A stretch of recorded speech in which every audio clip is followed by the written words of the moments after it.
Bonsoir et bienvenue à nouveau. Ce soir, nous nous rendons dans une oasis au bord du désert, où une source constante alimente un monticule bas construit par de nombreuses générations. Cet endroit s'appelle Jéricho. Les gens l'appellent souvent la première ville sur Terre. Mais qu'est-ce qui fait une ville? Est-ce ses murs et ses tours, ses réserves de céréales, son artisanat et son commerce, ou une communauté qui reste et se reconstruit sans cesse au même endroit? Nous suivrons l'histoire depuis les chasseurs campant près de l'eau jusqu'aux premiers agriculteurs construisant des maisons en briques de terre crue autour de cours intérieures. Nous examinerons la grande tour de pierre et les premiers remparts, les couches de reconstruction, les rituels qui honoraient les morts et les routes commerciales qui transportaient l'obsidienne, le sel et les idées. Puis nous suivrons Jéricho jusqu'aux époques plus récentes, lorsque les rois et les marchands ont laissé leur empreinte et que la légende a rencontré l'archéologie. Comme toujours, j'aimerais savoir où vous vous trouvez dans le monde et quelle heure il est pour vous. Installez-vous confortablement, respirez lentement et laissez le passé prendre forme. C'est une histoire vieille de plusieurs milliers d'années, et ce soir, elle est à vous. Commençons. Tenez-vous debout sur le sol de la vallée du Jourdain, à l'endroit qui sera plus tard appelé Tel Sultan, et vous sentirez la géographie accomplir un travail qu'aucun roi ni général ne pourrait jamais égaler. Le sol se trouve à environ 260 mètres sous le niveau de la mer. L'air est chaud et calme. À l'ouest, les hauts plateaux de Judée s'élèvent comme un mur de pierre. À l'est, le Jourdain coule vers la mer Morte. Au milieu de cet amphithéâtre aride, une source d'eau douce jaillit du calcaire et refuse de s'arrêter. Si vous deviez choisir un seul endroit au Levant où les populations nomades pourraient essayer de s'installer, ce serait celui-ci. À la fin de la dernière période glaciaire, le climat est passé de froid et instable à plus clément. Des céréales sauvages se sont répandues sur les bords de la vallée. Des troupeaux de gazelles paissaient dans les steppes. Il y a environ 12 000 ans, des groupes que nous appelons les chasseurs-cueilleurs natoufiens s'attardaient déjà près de riches sources de nourriture pendant bien plus longtemps qu'une seule saison. Ils ont laissé derrière eux des lames de silex brillantes, résultat de la récolte des herbes. Ils ont laissé des mortiers et des pilons lourds pour broyer les graines. Ils ont laissé les premiers indices montrant que le cycle annuel de migration cédait la place à quelque chose de plus sédentaire. L'oasis de Jéricho les attirait comme un garde-manger prévisible et un bon endroit pour dormir. La source de Jéricho était plus qu'une simple source d'eau. Elle était un stabilisateur.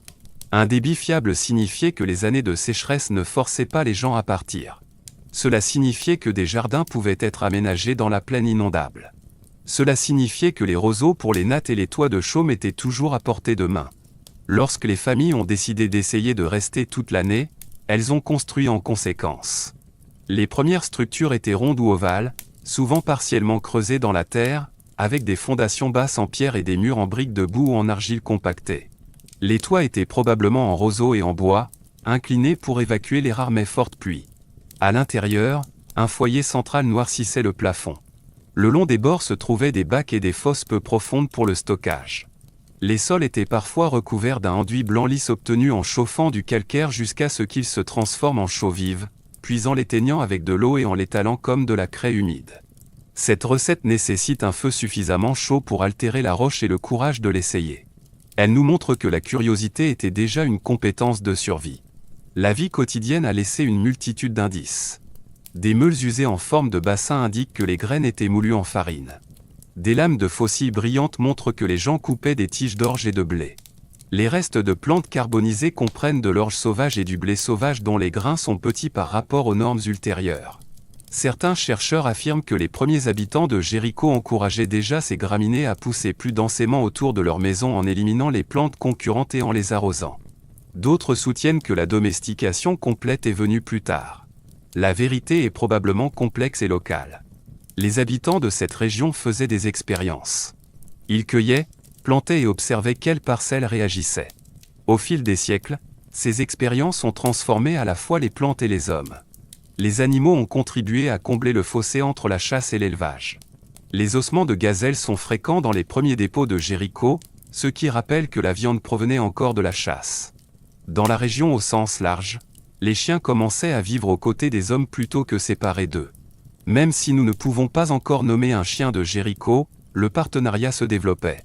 L'apprivoisement de compagnons capables d'aider à trouver du gibier ou d'avertir du danger rendait les maisons fixes plus sûres.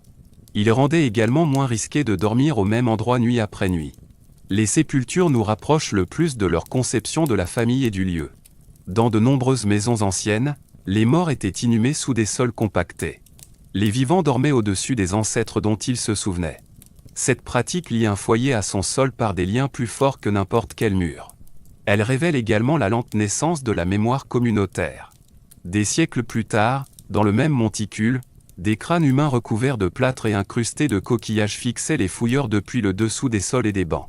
Ces visages célèbres appartiennent à une phase légèrement plus tardive, mais l'habitude de traiter les maisons comme des caveaux familiaux a commencé dès les premiers niveaux.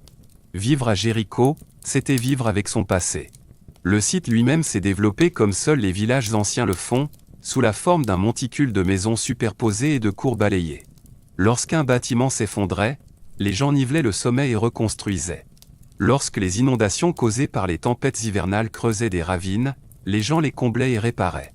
Le monticule s'élevait lentement, 1 mètre ici, 1 mètre là. Chaque élévation enregistrait une génération de cuisine, de fumée et de réparation. Les archéologues lisent ces archives empilées à l'aide d'outils qui déconcerteraient ces premiers villageois. Le charbon de bois et les graines sont envoyés dans des laboratoires de datation au radiocarbone. Des tranches microscopiques de sol compactés révèlent des lentilles de cendre et des recettes de plâtre. Des éclats de pierre et des fragments d'os cartographient les coins où l'on travaillait et mangeait. Les cartes et les graphiques soignés qui en résultent ne sont que des moyens modernes de visualiser la routine quotidienne de quelques centaines de personnes qui ont pris le risque de rester. Les liens commerciaux montrent que même une communauté enracinée n'était pas isolée. Parmi les perles et les bibelots trouvés à Jéricho, on trouve des coquillages provenant de la côte méditerranéenne et peut-être de la mer Rouge. Certaines lames de la région étaient en obsidienne, un verre volcanique qui devait voyager pendant plusieurs jours depuis ses sources anatoliennes. Le bitume provenant du bassin de la mer Morte pouvait être pressé en forme de faucille pour servir d'adhésif ou être utilisé pour imperméabiliser les paniers. Ces matériaux ne sont pas tant des importations de luxe que des fils dans un réseau de visites et d'échanges de cadeaux qui reliaient les vallées et les côtes. Une vie sédentaire ne signifie pas un monde restreint. Cela signifie un monde organisé par des visites réciproques plutôt que par des voyages à sens unique. Les chiffres sont difficiles à déterminer, mais l'ampleur de la Jéricho primitive est frappante. Imaginez une communauté de plusieurs centaines de personnes qui peuvent rassembler des dizaines de mains pour construire une maison en une semaine. Imaginez des ruelles battues par les pieds entre des groupes d'habitations rondes. Imaginez de petites parcelles de jardin près de la source et de plus grands champs à quelques pas, où quelqu'un monte la garde pendant que d'autres arrachent les mauvaises herbes. Imaginez le paysage sonore. Les nattes de roseaux craquent sous les pieds. Les meules ronronnent tandis que les femmes moulent. Les enfants grattent la boue des briques. Quelqu'un joue de la flûte sur un tuyau en os au crépuscule. Le village sent la fumée, le plâtre humide et le grain moulu. Pourquoi ici et pourquoi maintenant sont les grandes questions. Et Jéricho offre des réponses exceptionnellement claires. La géographie a apporté l'eau et la chaleur. La fin du climat glaciaire a prolongé la saison de croissance. L'ingéniosité humaine a fait le reste. Les personnes qui se sont installées dans cette oasis ont appris à transformer le calcaire en plâtre, à amener les plantes à les nourrir de manière plus fiable et à stocker suffisamment pour passer les mois de disette. Chaque petite amélioration en a entraîné une plus grande. Un sol en plâtre demande à être balayé. Un silo demande à être rempli. Un champ demande à être désherbé et arrosé. La boucle de rétroaction entre confort et obligation est ce qui transforme les villages en communautés. Il y avait des coûts. Une colonie fixe vous lie à des cycles de maladies que les bandes nomades peuvent éviter.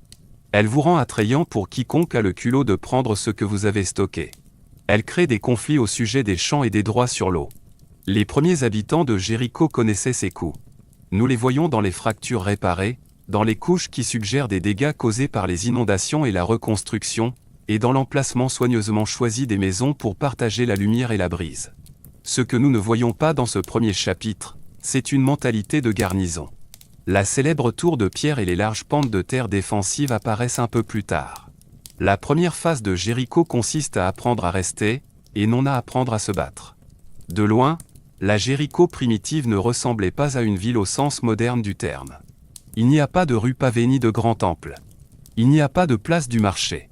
Il n'y a qu'un élan d'intention humaine autour d'une source. Pourtant, à en juger par ce qu'il a fallu pour la construire et l'entretenir, à en juger par la façon dont elle organisait le travail et la mémoire, c'est l'un des premiers endroits sur Terre qui se comporte comme une ville. Les gens ici s'engageaient à s'y installer.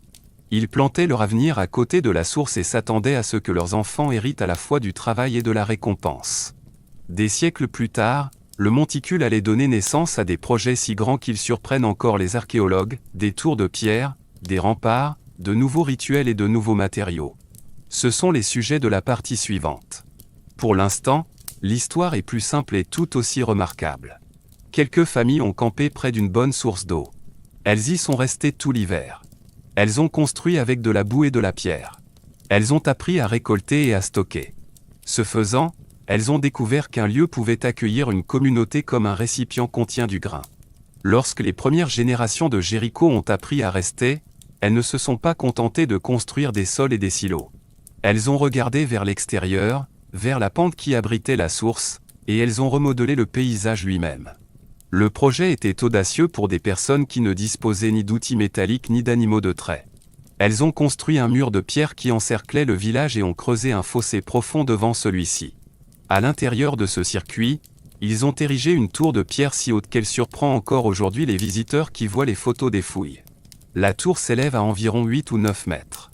Cela correspond à un bâtiment de 3 étages en termes modernes, construit par des villageois qui ont façonné chaque bloc avec des marteaux de pierre et les ont posés un par un dans du mortier debout.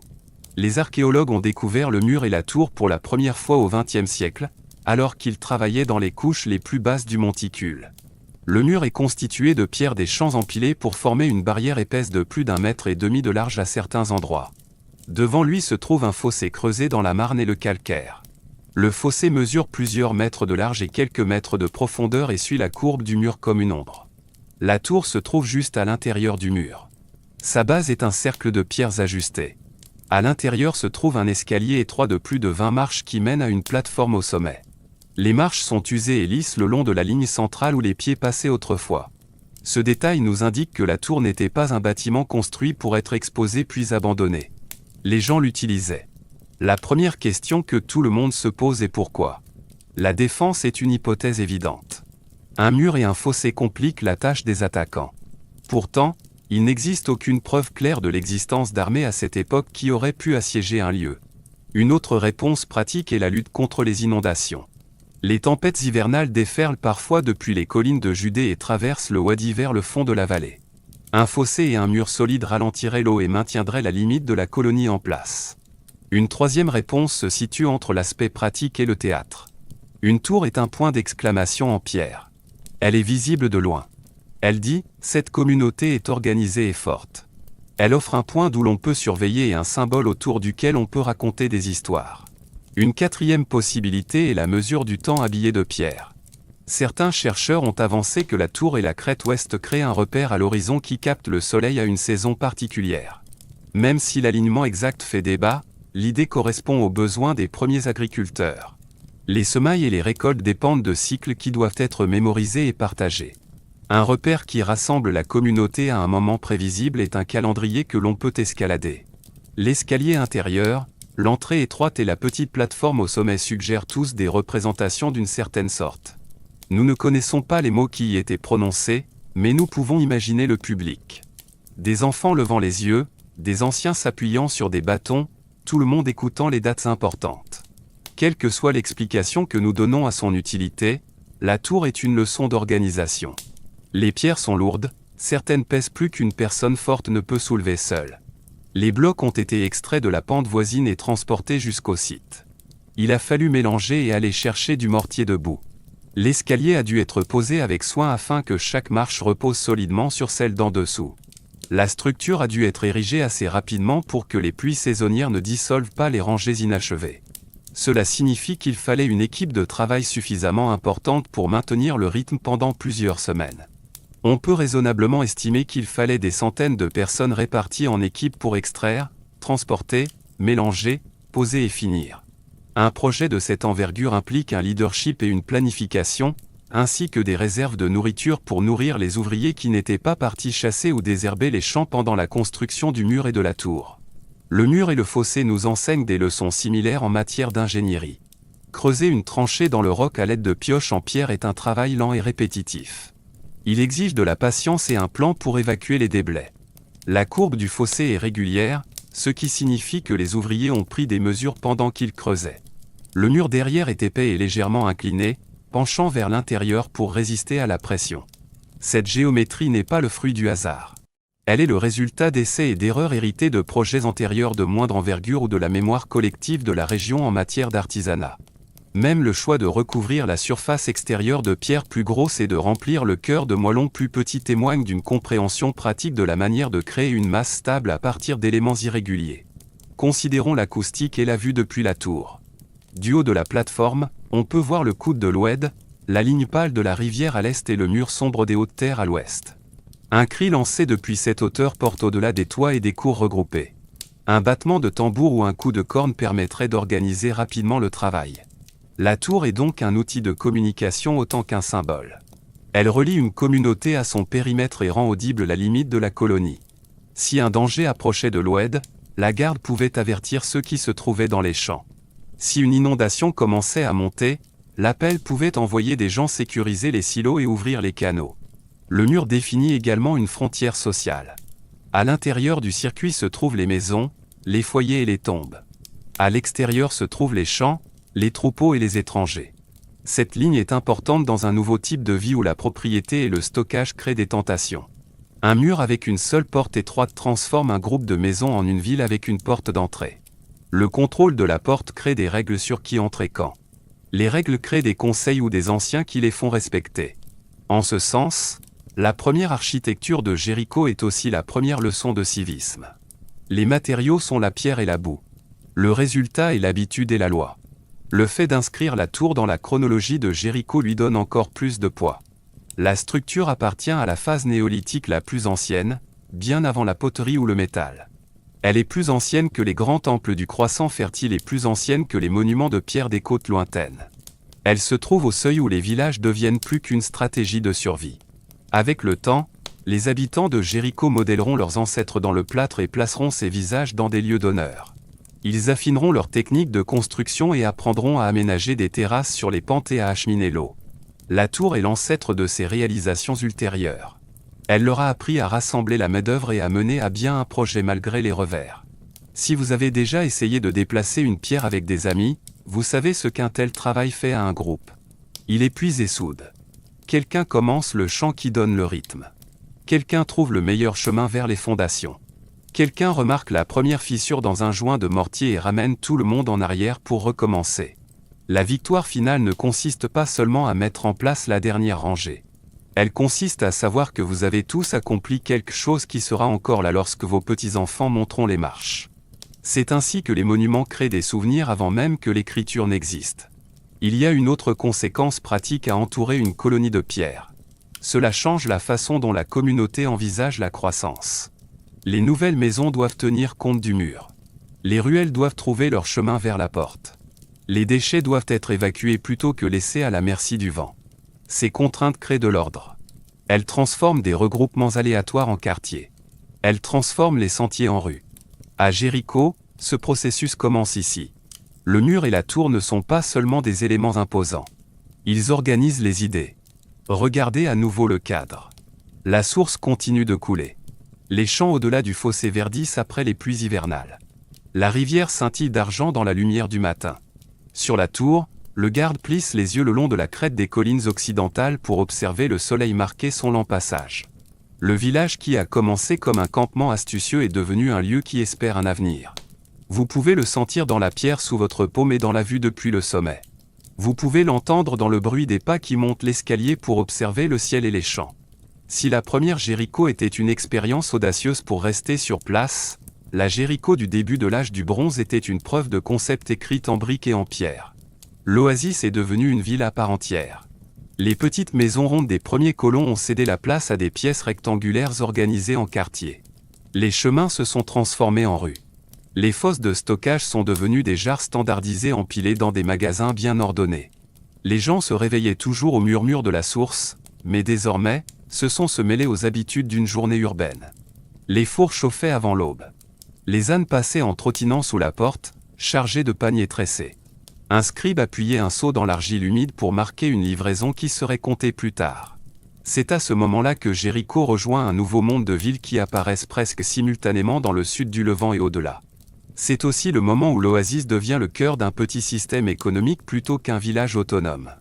Pour comprendre ce qui a changé, placez-vous à nouveau sur le monticule que les archéologues appellent Tel Sultan et remontez le temps jusqu'à il y a environ 5000 ans. La communauté qui s'est développée ici n'est pas le fruit du hasard. Elle est le résultat d'une source d'eau stable, d'une large bande de terre arable et de l'ancienne route qui traverse la vallée du Jourdain entre les hautes terres à l'ouest et le désert à l'est. Cette route transportait depuis longtemps de l'obsidienne, des coquillages et des histoires. Elle commence maintenant à transporter des marchandises à grande échelle, le sel de la mer Morte, les céréales des champs, la laine des troupeaux qui paissent dans les steppes en hiver et gravissent les collines en été, les lingots de cuivre qui ont été martelés dans le nord et l'est. À Jéricho, tout cela pouvait être taxé, échangé et redirigé. La géographie rendait cela possible, mais c'est l'organisation qui l'a rendu réelle. Le premier signe de cette nouvelle organisation est le plan de la ville elle-même. Les maisons passent de rondes à rectilignes. Les murs s'alignent avec ceux des voisins d'une manière qui suggère une conception commune de la rue. De nombreuses maisons ne sont pas des pièces uniques, mais des suites d'espaces disposés autour d'une petite cour. Il y a des ateliers avec des plateformes surélevées pour moudre et cuisiner. Il y a de longues pièces étroites où les jarres sont alignées les unes à côté des autres, chacune avec une base pointue qui s'enfonce dans un anneau d'argile ou dans une fosse peu profonde afin que la jarre ne bascule pas. Le changement de forme est important. Les pièces rectangulaires s'empilent mieux. Elles permettent d'utiliser des poutres de toiture droite. Elles créent des angles standards où l'on peut fixer des meubles et des bacs. Une fois que l'on a choisi un mur droit, on peut continuer à le construire. L'architecture qui en résulte est plus qu'un simple abri. C'est un instrument permettant de répartir le travail et de contrôler les marchandises. Un deuxième indice réside dans la poterie qui remplit ces pièces. Les premiers potiers de bronze de Jéricho ont fabriqué des récipients à la fois pratiques et solides. Ils ont des épaules hautes et des rebords tranchants qui permettent aux cordes de mordre lorsque les jarres sont attachées pour être transportées. Certaines sont recouvertes d'une couche rouge et polies jusqu'à briller comme des enveloppes de graines au soleil. D'autres sont des récipients de stockage épais, de capacité identique, qui se répètent à l'infini. La répétition est un élément important. Des jarres standardisées permettent des mesures standardisées. Lorsqu'une livraison de céréales arrive à un entrepôt, on peut compter les jarres pleines plutôt que d'estimer les quantités à l'œil nu. Lorsque les céréales sont distribuées aux ouvriers qui creusent un canal ou construisent un mur, un intendant peut enregistrer le nombre de jarres distribuées et le nombre de jarres vides rapportées. Le style céramique est une fenêtre sur l'arithmétique et l'administration. Une ville a besoin de plus que des jarres pour gérer ses excédents. Elle a besoin de pièces qui appartiennent à la communauté plutôt qu'à une famille. À cette époque, à Jéricho, on commence à voir apparaître de grands bâtiments qui ne sont pas des maisons. Certains sont de longues salles avec des murs renforcés suffisamment épais pour supporter des toits imposants. D'autres ont des sols enduits et des portes soigneusement installées. Ils contiennent de simples jarres, des foyers et des meules. Mais leur taille et le soin apporté à leur construction nous indiquent qu'elles étaient importantes pour beaucoup. Ce sont des entrepôts, des lieux de rassemblement et probablement des bureaux dans un monde où l'écriture sur papyrus n'existait pas. Chaque nouvelle rangée de briques posées sur leur mur avait un poids social. On peut sentir ce poids dans la façon dont les sols ont été renouvelés à plusieurs reprises avec du plâtre blanc lisse. Chaque couche correspondait à une nouvelle saison d'utilisation. Les personnes qui dirigeaient ces bâtiments n'étaient pas des rois comme ceux des époques suivantes. Il s'agissait de chefs de famille, de lignées et de conseils. Leur pouvoir provenait des récoltes, des troupeaux et de leur capacité à acheminer l'eau. La source de Jéricho avait toujours été un cadeau. Au début de l'âge du bronze, elle est devenue une ressource exploitée. Des canaux ont été creusés entre la source et les champs. Des berges basses ont été érigées pour ralentir les eaux de crue qui auraient pu détruire le réseau d'irrigation. Des revêtements en pierre protègent les tronçons vulnérables des berges. Le visiteur moderne peut encore voir la courbe gracieuse des terrasses autour de l'oasis. Et imaginer comment quelques coupes minutieuses ont pu transformer une inondation en source d'alimentation. Ce travail nécessite plus de prévoyance que de force. Il faut avoir en tête des cartes qui connaissent chaque contour. Il faut tenir la promesse de garder la porte pendant que les agriculteurs sont dans les champs et d'entretenir les canaux communs pendant les jours creux après la récolte. Les coutumes funéraires changent également d'une manière qui nous renseigne sur l'identité dans un monde urbain. L'ancienne habitude d'enterrer les morts sous le sol des maisons disparaît. La ville concentre ses tombes dans de petits cimetières à l'extérieur du monticule occupé ou sur ses contreforts inférieurs, généralement dans des chambres creusées dans la roche qui peuvent être ouvertes et réutilisées. Les corps sont accompagnés de poteries et de petits objets personnels tels que des perles, des épinglés, parfois, des lames de cuivre. Au fil du temps, les chambres se remplissent et les restes sont réarrangés pour faire de la place aux nouveaux défunts. Cette pratique transforme les tombes en archives familiales.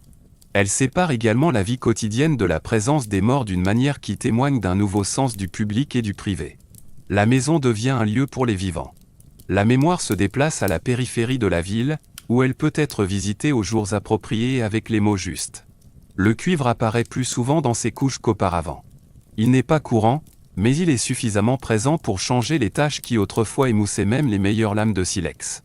Un petit ciseau coupe une mortaise plus proprement que la pierre. Un poinçon en cuivre perce le cuir épais en moins de coups. Un couteau riveté peut être réaffûté plusieurs fois. Le minerai lui-même ne provenait pas de l'oasis. Il suivait les mêmes chemins que le sel et la laine. Jéricho ne fondait pas en grande quantité, mais elle s'est jointe à un système dans lequel les vallées montagneuses du nord et de l'est envoyaient le métal brut vers le sud, vers les villes qui pouvaient le payer, et où les marchés des plaines pouvaient acheminer le cuivre vers des endroits comme l'Égypte, où le cuivre était précieux et exotique. Jéricho se trouvait au centre de ce réseau, et celui-ci s'est intégré à la nouvelle économie de Jéricho. Toute cette vie matérielle dépend d'habitudes quotidiennes qui sont faciles à manquer dans une chronologie. Nous pouvons les reconstituer à partir des foyers et des sols. Dans une maison, une pièce est réservée à la fabrication du plâtre et à la réparation des jarres. Le sol est marqué par des trous où le calcaire était chauffé pour produire de la chaux vive. Les murs sont éclaboussés de blanc et de rouge provenant du mélange de boue et d'engobe. Dans un autre bâtiment, le sol est constitué d'un tapis tissé de marques de roseaux laissées dans le plâtre lorsque des bottes étaient utilisées comme coffrage temporaire. Ces traces montrent une ville qui a fait de l'artisanat une routine. Tout le monde sait qui peut faire fonctionner un four stable. Tout le monde sait qui construit des portes qui ne coincent pas en hiver. Tout le monde connaît l'astuce qui consiste à frotter les bords des pots avec un galet de rivière pour durcir et faire briller l'argile avant la cuisson. De ces routines découle un surplus fiable qui peut nourrir une équipe de travail pendant des semaines lorsque la ville entreprend un projet d'envergure. Et il se passe effectivement de grandes choses.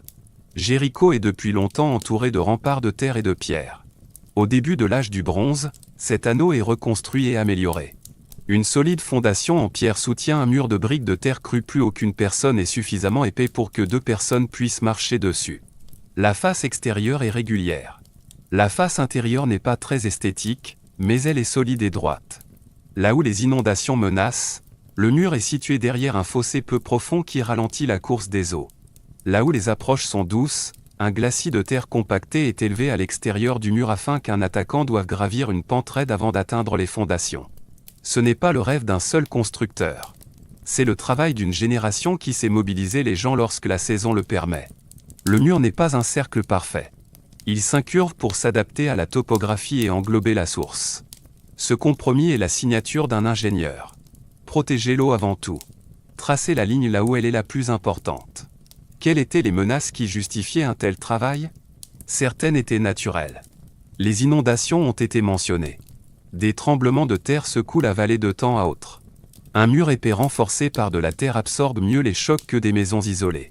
Certaines menaces étaient humaines. Les routes commerciales n'attirent pas seulement les marchands. Elles attirent aussi les pillards qui suivent l'odeur des réserves. Le mur transforme Jéricho d'un garde-manger en une forteresse lorsque cela est nécessaire. La porte devient le lieu où les étrangers deviennent des invités ou des ennemis. Un gardien posté au-dessus de la porte peut voir de loin la poussière d'une caravane qui approche. Il peut également voir une tempête se lever à l'ouest et envoyer des coureurs pour faire rentrer les animaux à l'intérieur du mur avant que l'oued ne se remplisse. L'architecture est à la fois défensive et administrative en une seule courbe. Le début de l'âge du bronze à Jéricho est une longue période marquée par ses propres changements. Les archéologues la divisent en phases qui représentent des générations de reconstruction et de changement de priorité. Au début, les maisons et les greniers se sont répandus pour occuper le terrain abrité le plus proche de la source. Plus tard, certaines de ces zones ont été transformées en bâtiments publics, tandis que les habitations se sont déplacées un peu plus loin, toujours à l'intérieur des murs. Plus tard encore, après un siècle ou deux de prospérité, la ville s'est contractée et certains quartiers sont tombés dans le silence. Les raisons de cette contraction font l'objet de débats. Le climat peut changer les règles dans la vallée du Jourdain, même avec un léger changement dans les régimes pluviométriques. Une série d'années de sécheresse peut réduire les récoltes et rendre les canaux d'irrigation plus difficiles à entretenir. Les réseaux politiques peuvent également échouer. Une route caravanière peut devenir dangereuse en raison d'un conflit lointain.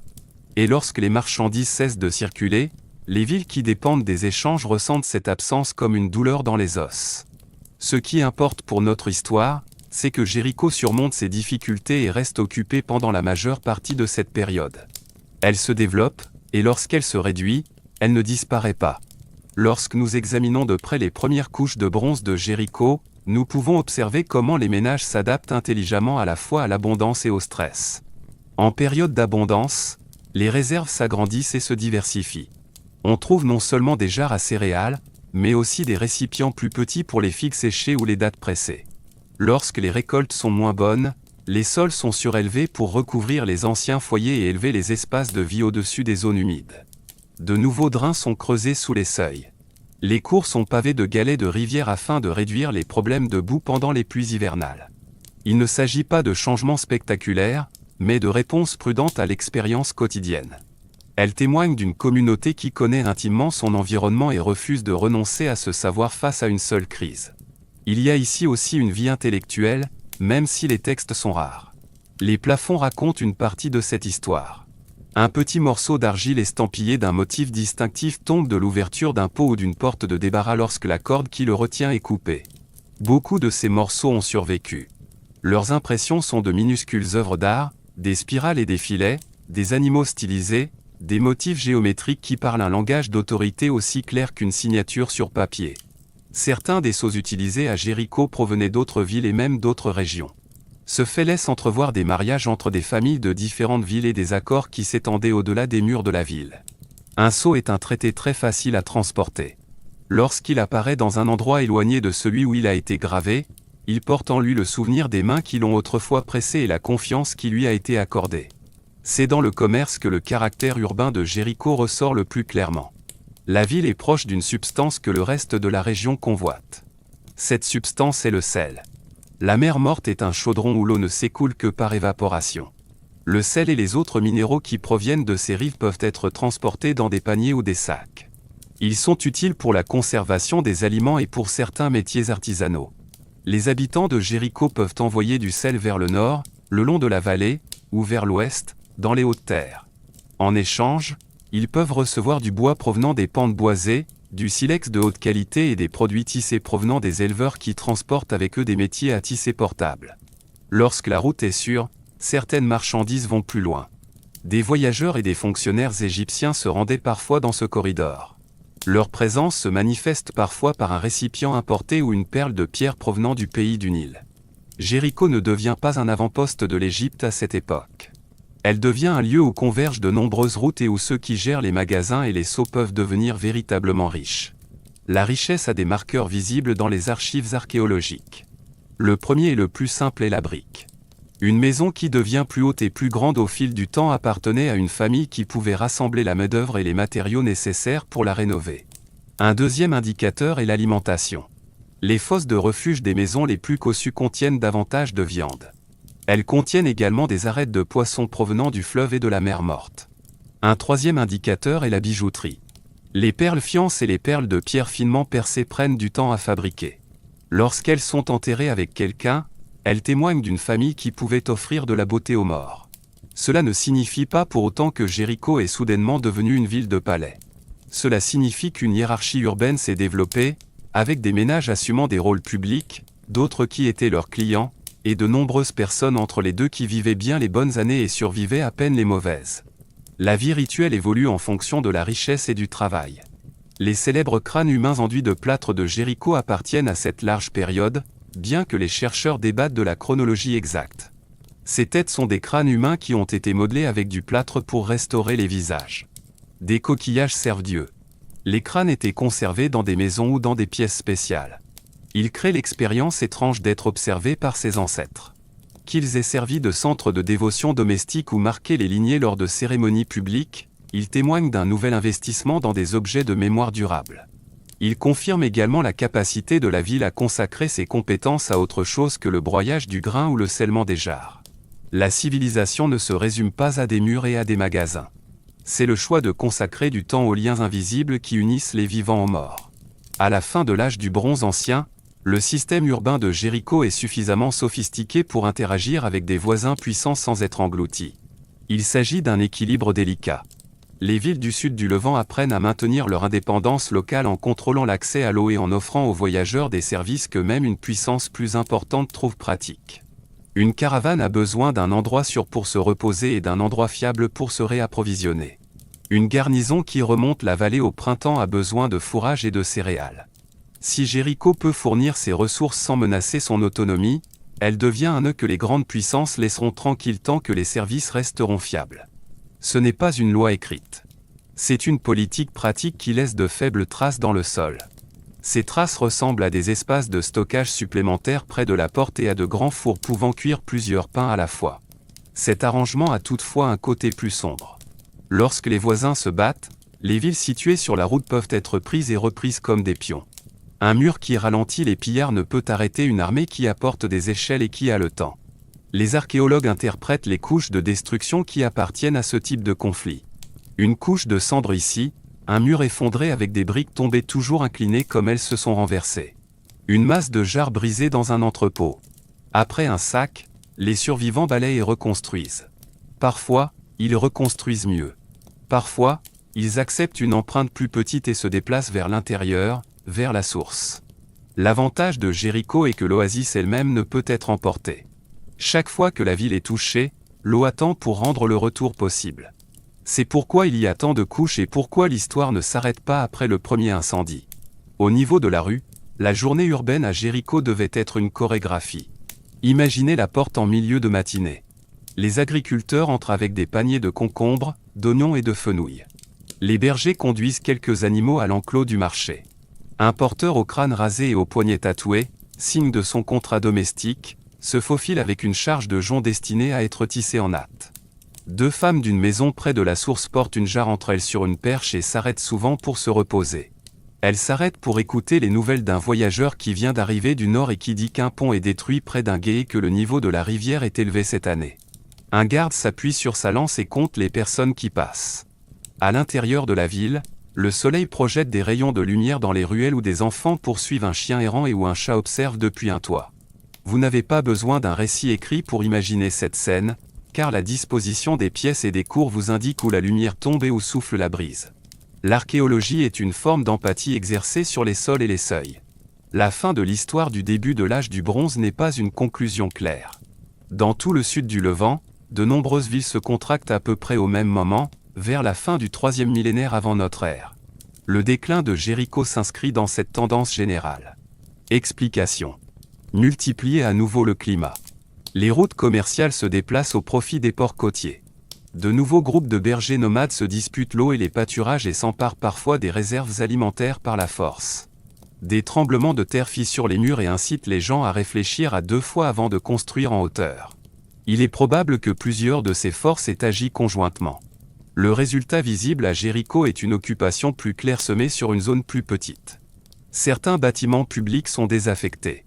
Le mur est réparé à certains endroits, mais pas partout. Les quartiers deviennent des groupes isolés. Pendant un certain temps, la ville vit à un rythme plus lent. Ce n'est pas un échec.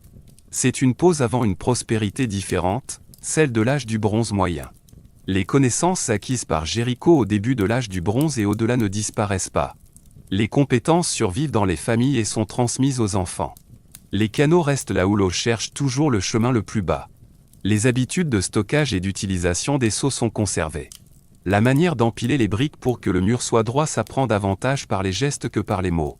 Lorsque la ville retrouvera toute sa puissance au cours de la période suivante, elle le fera sur les fondations de cette ville plus ancienne. C'est là le véritable héritage du début de l'âge du bronze à Jéricho. Il a transformé une oasis en un lieu capable d'oublier et de se souvenir par cycle tout en restant lui-même. La leçon la plus importante de cette période est simple et profonde. Les habitants de Jéricho ont appris à transformer l'excédent en temps. Une bonne récolte stockée dans de nombreux pots permet de gagner du temps pour des projets qui ne vous nourrissent pas aujourd'hui, mais qui vous protégeront demain. Un mur, un canal, un entrepôt plus grand, un rituel qui lie les familles dans l'entraide. Le temps investi de cette manière s'accumule comme des intérêts. Il permet à une ville d'apprendre ses propres astuces et de continuer à les améliorer. Lorsque des problèmes surviennent, comme c'est toujours le cas, le temps stocké peut être utilisé pour survivre à la saison maigre. C'est l'arithmétique de la vie urbaine. Elle est aussi vraie dans une ville de briques de terre crue que dans une ville d'acier et de verre. Placez-vous à nouveau devant la porte dans votre esprit. Regardez au-delà du mur, vers les champs où les gens se penchent sur des rangées d'orges. Écoutez la ville derrière vous. Sentez la fraîcheur humide de l'air printanier qui s'échappe de l'oasis tandis que la vallée environnante cuit au soleil. Vous vous trouvez à un tournant de l'histoire humaine. La première Jéricho a montré que les familles pouvaient vivre toute l'année à proximité d'une source d'eau. Au début de l'âge du bronze, Jéricho montre que les familles peuvent s'unir pour former un système fonctionnel qui commerce, planifie, stocke et construit à travers les générations. Ce n'est pas une ville au sens où on l'entend aujourd'hui. C'est quelque chose de plus rare. C'est une ville qui a découvert comment survivre. Au début du 2e millénaire avant notre ère, Jéricho a déjà mis en pratique les bases de la vie urbaine. Au cours des siècles qui suivent, elle passe à quelque chose de plus difficile. L'oasis devient une cité-État fortifiée, un bastion cananéen doté de défenses monumentales, de cimetières riches et d'un profil politique qui s'étend bien au-delà de la source. Le sol se souviendra de cette période avec la clarté de la pierre taillée. Lorsque les fouilleurs descendent dans le monticule, ce sont les couches du bronze moyen qui s'imposent par leur ampleur. Cette ampleur n'est pas le fruit du hasard. Elle est la réponse à un monde qui s'ouvre et se précise en même temps. Commençons par les murs. Les générations précédentes ont encerclé Jéricho de terre et de pierre. Les constructeurs de l'âge du bronze moyen reprennent cette idée et en font une science. Imaginez que vous approchez de la ville depuis le fond de la vallée. Bien avant d'atteindre les maisons, vous grimpez un large talus en pente constitué de terre compactée. Ce glacis peut atteindre la hauteur d'un bâtiment de 2 étages. Il est incliné de manière à évacuer la pluie et à permettre à la terre meuble de s'écouler vers le bas plutôt que de saper les défenses. À la base de la pente se trouve un revêtement de grosses pierres disposées en rangées. Les pierres sont lourdes et informes, mais elles sont choisies avec soin et calées avec des morceaux plus petits afin que la face du mur s'élève comme une cascade sèche maintenue par la gravité et l'habileté. Au-dessus du revêtement en pierre se trouve un parapet en briques de terre crue. De loin, l'ensemble se présente comme un anneau unique, une crête artificielle qui annonce la ville bien avant que la porte ne soit visible. Un glacis comporte une leçon de physique simple. Un attaquant doit escalader une surface escarpée de terre compactée qui ne peut être facilement sapée. Il est exposé à tout ce que les défenseurs lui lancent. La pente canalise l'énergie venant d'en haut vers le sol, et le parement en pierre absorbe la poussée de l'eau et des hommes. Il s'agit d'un ouvrage d'art sans faire, aussi ingénieux que n'importe quel calcul. Les constructeurs ont appris à obtenir ces effets par itération. Le Jéricho du bronze moyen montre des couches de reconstruction et de réparation où des sections ont été entretenues ou épaissies après de fortes pluies. Le travail est cumulatif. Chaque saison ajoute une autre couche ou une autre peau à la pente. Le résultat est un périmètre qui est à la fois une masse et un message. Il indique que cet endroit peut mobiliser une main-d'œuvre à volonté et la nourrir pendant qu'elle travaille. Les portes marquent les endroits où un tel périmètre permet au monde extérieur de passer. À cette époque, l'entrée principale de Jéricho n'est pas un simple trou. Les portes sont des éléments architecturaux comprenant des pièces, des bancs et des postes de garde. La route d'accès est canalisée de manière à ce que les charrettes et les animaux doivent ralentir et tourner. Le revêtement est constitué de gravier compacté et de pierres soigneusement posées. Les ornières laissées par les charrettes ont creusé des sillons qui sont encore visibles lorsque les fouilles les mettent à jour. Le passage de la porte est un rituel de soumission à la ville. Les péagers comptent les passants. Les scribes ou les intendants apposent des sceaux sur les jarres. Les gardes appuient leurs lances à la vue de tous. Les portes rythment également la journée. Elles s'ouvrent aux premières lueurs du jour et se ferment lorsque le soleil se couche derrière la crête. Les rivaux tardifs campent à l'extérieur et surveillent les lampes au sommet du parapet jusqu'au matin.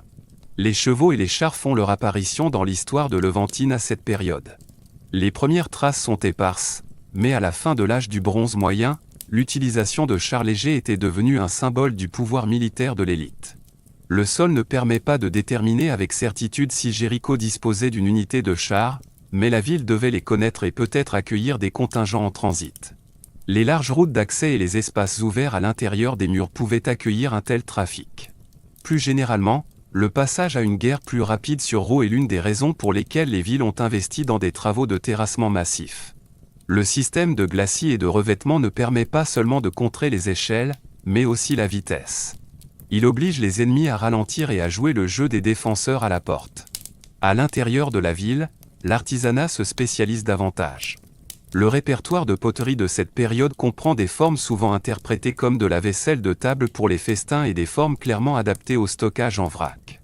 Les pièces les plus raffinées ont des parois minces et ont été cuites avec soin, ce qui produit un son clair lorsqu'on les tapote. Les déchets de four trouvés dans des fosses remblayées montrent que certaines cuissons ont échoué et que les potiers ont appris par essai et erreur à équilibrer le combustible, la température et l'atmosphère. Le travail des métaux laisse de petites traces. Des gouttes d'alliage de cuivre prises dans le plâtre du sol au bord d'un foyer. Un fragment de moule. Une fine couche de corrosion verte sur un outil jeté. Les textiles laissent également des traces. Des poids de métier à tisser, des fuseaux et des empreintes de tissu tissé dans la boue séchée où se trouvait autrefois un panier. Ces indices indiquent que les tâches ménagères étaient réparties en fonction des compétences et que certains métiers étaient regroupés dans certains quartiers. La vie religieuse est plus difficile à déterminer dans les bâtiments. Mais quelques schémas sont clairs. De petits sanctuaires apparaissent à côté des rues principales, des pièces modestes avec des bancs et des tables d'offrande où les gens laissaient des jarres d'huile ou de nourriture pour marquer leurs vœux ou rendre grâce. À l'intérieur des maisons, l'ancienne coutume levantine consistant à placer des figurines familiales près des foyers se perpétue. Les figurines féminines en argile aux traits accentués sont courantes dans toute la région et représentent probablement une forme de piété domestique qui bénit la fertilité et la protection. À un niveau supérieur, la ville aurait organisé des rituels publics liés au calendrier agricole. Des processions jusqu'à la porte au moment des récoltes. Des libations versées à la source le jour où le canal était ouvert pour arroser les premiers champs.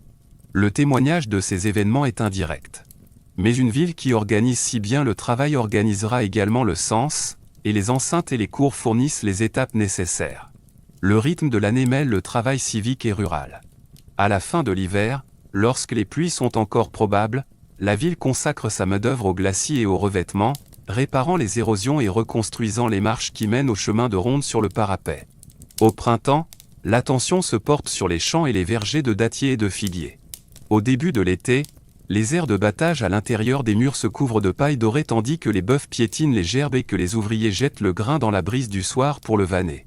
À la fin de l'été, les entrepôts sont inventoriés, les plafonds sont posés et les distributions sont planifiées. L'automne apporte la taille et les premières réparations des canaux à mesure que le niveau de l'eau change. Chaque saison a ses tâches civiques. Le mur n'est pas une sculpture. C'est un calendrier d'entretien. Malgré tout cet ordre, le monde du bronze moyen n'est pas stable. Les réseaux mêmes qui enrichissent les villes les exposent également à des chocs plus importants. Un rival peut choisir de piller des caravanes. Une sécheresse peut réduire les récoltes dans toute une région et obliger les villes à puiser dans leurs réserves. Dans le même temps, un corridor qui servait autrefois au commerce peut désormais servir à transporter une armée. Les vestiges archéologiques de Jéricho témoignent de plusieurs épisodes de destruction violente dans les strates de la fin de l'âge du bronze moyen et du début de l'âge du bronze tardif. Ces traces sont familières dans tous les sites de Levant. Des poutres carbonisées jonchent le sol, des briques effondrées portent encore l'empreinte des poutres en bois brûlées de l'intérieur, des poteries brisées sont éparpillées. Dans les tombes, on observe des perturbations, des sépultures ont été pillées ou des inhumations précipitées ont suivi une catastrophe. Lorsque Kathleen Quenion a étudié le monticule de Jéricho au milieu du XXe siècle, elle a avancé que la grande ville du bronze moyen avait connu une destruction finale à l'époque où l'Égypte s'était réunifiée et avait repoussé la puissance militaire vers le sud de Canaan. Que Jéricho soit tombée lors d'une campagne égyptienne ou d'un conflit régional, la fin de cette forteresse s'est accompagnée d'un incendie. Mais la fin n'est pas toute l'histoire. Une ville qui s'est entraînée à stocker et à réparer ne disparaît pas d'un seul coup. Après la destruction, le site montre des tentatives de réinstallation. L'empreinte est plus petite. Les murs sont réutilisés plutôt que reconstruits à leur hauteur maximale. La poterie prend des formes plus typiques du début de la fin de l'âge du bronze. Certaines importations deviennent courantes, notamment les récipients décorés provenant de Chypre, dont les bandes peintes et les oiseaux témoignent d'un réseau maritime désormais en plein essor. Mais l'inondation du bronze moyen s'est retirée. Son énergie et sa voix incomparables sont emprisonnées dans les remparts et les puits funéraires. Si vous aviez marché dans les rues de Jéricho à l'apogée du bronze moyen, vous auriez ressenti la confiance qui découle de la compétence collective. Les enfants se seraient poursuivis dans les ruelles qui sentaient la brique chaude et les herbes écrasées. Les porteurs auraient stabilisé leur perche sous le poids des jarres d'huile et se seraient penchés au même rythme à chaque tournant. À la porte, les commerçants auraient attendu sous un auvent pendant qu'un intendant comptait les mesures et appuyait un seau dans l'argile qui fermait un sac. Et si le soleil de midi vous avait poussé à monter l'escalier intérieur menant au chemin de ronde, vous auriez pu regarder par-delà les glaces et voir la poussière s'élever de la route de la vallée alors qu'une file d'ânes arrivait avec des sacs de sel ou de résine suspendus comme des sacoches. Une ville qui peut rendre cette vision routinière est une ville qui maîtrise son paysage. Les détails archéologiques qui nous permettent de reconstituer cette scène ne sont pas romantiques. Ils sont obstinés et physiques. L'angle d'un rempart qui refuse de s'effondrer lorsqu'il est à nouveau exposé à la pluie après des milliers d'années dans le sol. Le plan d'une porte dont les proportions ont un sens pour un corps qui doit ouvrir une porte et vérifier une roue de charrette. Les volumes standardisés des jarres qui permettent à un intendant de penser en unité cohérente. La tombe ouverte où un poignard en bronze gît dans la poussière émiettée au pied d'un enfant et nous rappelle que même le deuil était organisé par la coutume. Mis ensemble, ces fragments révèlent une ville qui était plusieurs choses à la fois. C'était un rempart contre les raids. C'était une place de marché pour les marchandises. C'était une scène pour la fierté familiale. C'était l'idée que la terre elle-même pouvait être façonnée pour servir une communauté année après année.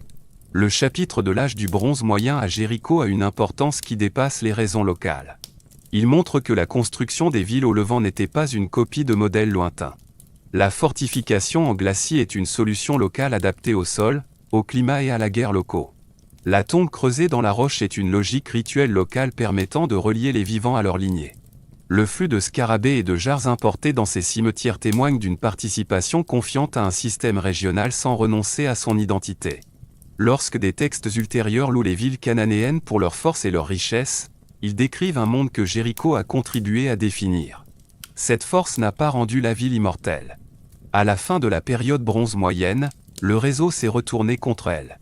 Le pouvoir en Égypte s'est consolidé et s'est déplacé pour soumettre ou remodeler le Levant. Les échanges commerciaux se sont orientés vers les ports qui pouvaient accueillir plus facilement les navires que les villes de l'intérieur des terres. De nouveaux centres ont vu le jour ailleurs. Pourtant, le modèle permettant de conserver une oasis et de transformer l'eau en loi est resté. Les murs allaient tomber. La pente allait s'éroder et être reconstruite plus tard selon des lignes différentes. Les puits funéraires furent scellés. Mais le souvenir d'une forteresse cananéenne persiste dans la forme même du monticule. Même érodé, il ressemble toujours à l'épaule d'un géant sous une cape. Si vous vous tenez aujourd'hui près de la source et que vous laissez votre esprit remonter le temps, vous pouvez encore ressentir la logique de cette ancienne ville. Les terrains bas près de l'eau sont destinés aux maisons. La pente ferme juste au-dessus est l'endroit où se trouvaient les murs. Le chemin qui contourne le monticule est toujours la route naturelle qui traverse la vallée. Les constructeurs de l'âge du bronze moyen ont lu attentivement ces lignes. Ils les ont transformées en grammaire d'une ville capable d'organiser les gens, les connaissances, la pierre et l'eau en une phrase vivante qui a duré des siècles. C'est ce qu'est réellement une forteresse. C'est une grammaire qui peut être parlée par de nombreuses voix tout en conservant le même sens. Tenez-vous au pied du tel en fin d'après-midi et laissez le soleil effleurer les flancs du monticule. La lumière capture une géométrie brisée qui ressemble presque à une vague figée. Il s'agit d'un revêtement en pierre à la base et, au-dessus, d'une pente où des briques de boue étaient autrefois disposées en rangées ordonnées. C'est la Jéricho de la légende traduite en stratigraphie. Dans une couche, vous pouvez encore suivre l'histoire que des générations ont apprise comme une leçon sur les trompettes et la foi. Dans la couche suivante, l'histoire devient un registre de céréales et de bords de jarres fissurés, ainsi qu'une chronologie écrite dans les cendres. La tâche consiste à lire les deux ensemble, en respectant ce que chaque type de preuve peut et ne peut pas dire. Le récit biblique dans le livre de Josué est succinct et théâtral. Une ville fortifiée, un circuit rituel de 7 jours, des prêtres portant un coffre sacré, des trompettes, un cri, un effondrement, une interdiction du butin qui relève autant de la théologie que de la loi. C'est une scène inoubliable. Depuis plus d'un siècle, les archéologues gravissent le monticule de Teli Sultan avec cette scène à l'esprit. Une bêche dans une main et une typologie de la poterie dans l'autre. Le résultat n'est pas une simple confirmation ou une simple réputation. C'est une conversation entre le texte et le sol qui a affiné notre compréhension des deux. Pour comprendre pourquoi, nous devons remonter aux couches qui précèdent toute conquête possible. La grande ville qui se cache derrière la légende appartient à la fin de l'âge du bronze moyen. Ces constructeurs ont érigé un système de périmètre qui était l'un des meilleurs de son époque. Un mur de revêtement en pierre profond au pied du monticule. Un glacis escarpé de terre battue s'élevant au-dessus. Un mur de briques crues posé au sommet du glacis comme une couronne. À l'intérieur du périmètre, la ville s'étendait en quartiers denses avec des entrepôts, des ruelles et des salles administratives où les plafonds s'accumulaient comme des feuilles mortes. Le cimetière autour du monticule raconte la même histoire de richesse et d'organisation. Des chambres creusées dans la roche, des sépultures répétées par lignées, des sceaux scarabées et des récipients décorés qui relient Jéricho au monde plus vaste de Canaan et de l'Égypte. Cette ville a connu une fin violente. Ce n'est pas une question d'opinion. C'est une couche que l'on peut toucher. Les archéologues décrivent une couche brûlée épaisse et continue, avec des poutres tombées carbonisées et des briques qui se sont effondrées alors qu'elles étaient encore chaudes. La pente à l'extérieur du revêtement est parsemée de débris de murs en briques de terre crue qui se sont effondrés vers l'extérieur, dévalant la paroi rocheuse. À l'intérieur des maisons, des jarres gisaient brisées sur les sols et les étagères. Dans de nombreuses pièces, les jarres étaient encore pleines lorsque le feu s'est déclaré. De l'orge et du blé carbonisé jonchent le sol. Noirci, mais préservé par la chaleur même qui a détruit les toits. L'abondance des céréales stockées nous apprend deux choses à la fois. Premièrement, la catastrophe a été soudaine. Il n'y a pas eu de long siège pendant lequel les réserves ont été consommées jour après jour. Deuxièmement, elle a probablement eu lieu peu après la récolte, alors que les silos et les jarres étaient pleins. Ces faits correspondent bien à la description générale d'une scène de conquête. Une armée qui arrive juste après la récolte trouverait des entrepôts pleins. Une prise par la tempête et le feu laisserait plus de céréales qu'une famine lente. Mais l'archéologie est une discipline qui s'appuie sur les horloges. La question cruciale est de savoir quand cette destruction a eu lieu. S'il peut être démontré qu'elle correspond à la période où le peuple d'Israël, tel que décrit dans la Bible, traversait les hautes terres et descendait dans la vallée, alors un certain alignement est possible. Si la destruction est plus ancienne, alors la légende serait mieux interprétée comme un souvenir se déroulant sur une scène déjà en ruine. Au cours de la première génération de fouilles scientifiques à Jéricho, John Garand pensait avoir trouvé la ville de Josué et une destruction qu'il datait d'environ 1400 ans avant l'ère commune. Son explication reposait sur les styles de poterie qu'il avait retrouvés et sur certains objets égyptiens trouvés dans la région. Garand était un archéologue de terrain minutieux et pionnier. Cependant, il travaillait à une époque où les chronologies céramiques de la région étaient encore en cours d'élaboration. 20 ans plus tard, Kathleen Quenion revint avec une nouvelle approche qui mettait l'accent sur une stratigraphie contrôlée et une attention particulière à la séquence fine des types de poterie. Ces tranchées coupaient des sections droites à travers le monticule, comme des pages découpées dans un livre. Dans ces pages superposées, elle montra que la grande ville du Bronze moyen avait été détruite environ un siècle et demi plus tôt que ne le pensait Gaston. Selon son interprétation, la dernière véritable ville du Tel a brûlé à la fin de l'âge du Bronze moyen, environ 15 à 12 siècles avant l'ère commune. Après cela, le monticule a connu une occupation à petite échelle et une réutilisation des tombes, mais n'a pas abrité de ville fortifiée à l'époque où Josué aurait pu s'en approcher. La date révisée par Quenion a été corroborée par deux types de preuves indépendantes. Tout d'abord, la poterie appartenant à la fin de l'âge du bronze est pratiquement absente du niveau de destruction de la grande ville. Les styles importés familiers qui marquent cette période dans d'autres villes, en particulier certaines poteries créées, n'apparaissent pas dans la couche brûlée du Tel. Au contraire, le répertoire appartient à un monde de l'âge du bronze moyen. Deuxièmement, les mesures au radiocarbone effectuées ultérieurement sur des grains carbonisés provenant de la couche de destruction ont convergé vers une date proche de la fin de l'âge du bronze moyen. Cette horloge scientifique concordait avec l'horloge céramique et avec la logique de l'histoire régionale, dans laquelle plusieurs villes fortifiées ont connu leur fin à mesure que les réseaux politiques se transformaient et que l'Égypte s'imposait dans le sud de Canaan. Tous les chercheurs n'ont pas accepté cette conclusion comme définitive. Une réévaluation importante de Bryant Wood a fait valoir que les interprétations céramiques de Quenion étaient trop strictes et que la destruction pouvait être située plus près de 14 siècles avant l'ère commune. Après tout, selon lui, certaines formes locales ont été mal interprétées et certains styles importés auraient pu être présents mais ont été négligés. Il a souligné que l'effondrement extérieur des murs et la grande quantité de céréales étaient des caractéristiques qui correspondaient bien au récit biblique, ainsi que l'interprétation des séquences de scarabées égyptiens provenant de sépultures voisines. Sa critique a suscité un débat qui est encore cité dans les études sur l'archéologie du Proche-Orient, car elle illustre comment les méthodes et les hypothèses influencent les conclusions. Les datations au radiocarbone restent un contrepoint tenace. Les restes végétaux éphémères, en particulier les grains de céréales carbonisés scellés dans une couche de destruction, sont considérés comme des repères fiables. Lorsque ces datations se concentrent autour du même siècle, il devient difficile d'avancer la fin d'une ville de 100 ans sans preuve supplémentaire remarquable. L'absence d'importation typique de la fin de l'âge du bronze dans les cendres continue également d'influencer de nombreux chercheurs. Le débat a été utile, même s'il n'a pas changé les mentalités. Il a obligé tout le monde à être précis dans les définitions et généreux en laissant le terrain parler de lui-même. Une autre ligne d'enquête ne demande pas quand la ville est tombée, mais comment. L'effondrement vers l'extérieur des briques de boue au-dessus du revêtement en pierre a souvent été signalé comme intrigant. Il suggère que le mur ne s'est pas simplement érodé doucement vers le bas, mais qu'il s'est effondré de manière catastrophique, au moins par section. Un incendie peut provoquer cela si les poutres à l'intérieur du mur brûlent, et un tremblement de terre peut le faire encore plus efficacement. La faille de la mer Morte est un système de failles réel et actif. Jéricho se trouve dans une région où les tremblements de terre font partie du schéma à long terme. Il est plausible qu'un événement sismique ait contribué à l'effondrement de certaines parties du mur, soit comme cause principale, soit comme complément à l'incendie et à l'assaut. Cela ne réfute pas une attaque humaine, mais ne la prouve pas non plus. Cela nous rappelle simplement que la nature joue souvent un rôle dans les catastrophes enregistrées dans la mémoire humaine. Si nous revenons au récit biblique avec cette compréhension nuancée à l'esprit, certains éléments apparaissent sous un jour nouveau. L'ordre de détruire la ville plutôt que de la piller correspondrait à une scène où le grain est laissé à brûler et les jarres à se briser. L'insistance sur le fait que les murs se sont effondrés comme une force poétique pourrait tirer sa métaphore d'une physique très littérale de briques glissant sur une surface escarpée.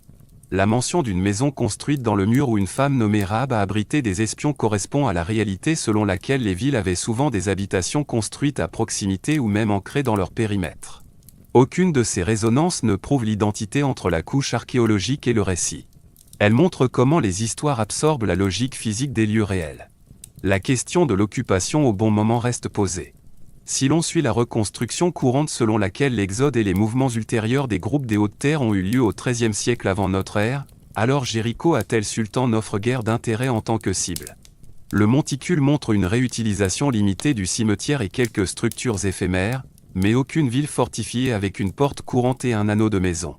La scène légendaire serait alors basée sur la mémoire et la géographie plutôt que sur une ville spécifiquement occupée. Si nous adoptons une chronologie plus ancienne pour l'arrivée des Israélites sur le territoire, qui situe la conquête près de 14 siècles avant notre ère, alors une petite fenêtre s'ouvre dans laquelle l'intuition initiale de Gaston pourrait trouver un soutien. Cette fenêtre se rétrécit à nouveau lorsque l'on compare les datations au carbone 14 et les datations céramiques. La plupart des historiens concluent donc aujourd'hui que la destruction spectaculaire dont témoigne le monticule appartient à la fin du monde du bronze moyen et que le récit ultérieur s'inspire de cette ruine comme d'une scène, même si le casting appartient à une époque plus tardive. Il existe une autre façon d'interpréter la relation entre le texte et l'autel. Plutôt que de lier l'histoire à un seul événement destructeur, nous pouvons considérer Jéricho comme un symbole de l'idée d'un premier pas vers une terre promise. Jéricho est la ville la plus basse du monde en altitude et l'une des premières à avoir construit des murs et des tours. Elle se trouve à la jonction entre le désert et les terres ensemencées. Le fait de la mettre en avant dans un récit sur la prise de possession est un choix littéraire qui semble juste, que la porte ait été gardée ou non cette année-là. Lorsque l'histoire raconte que le premier obstacle est tombé, elle choisit l'endroit qui a enseigné à la région l'art même de construire un mur.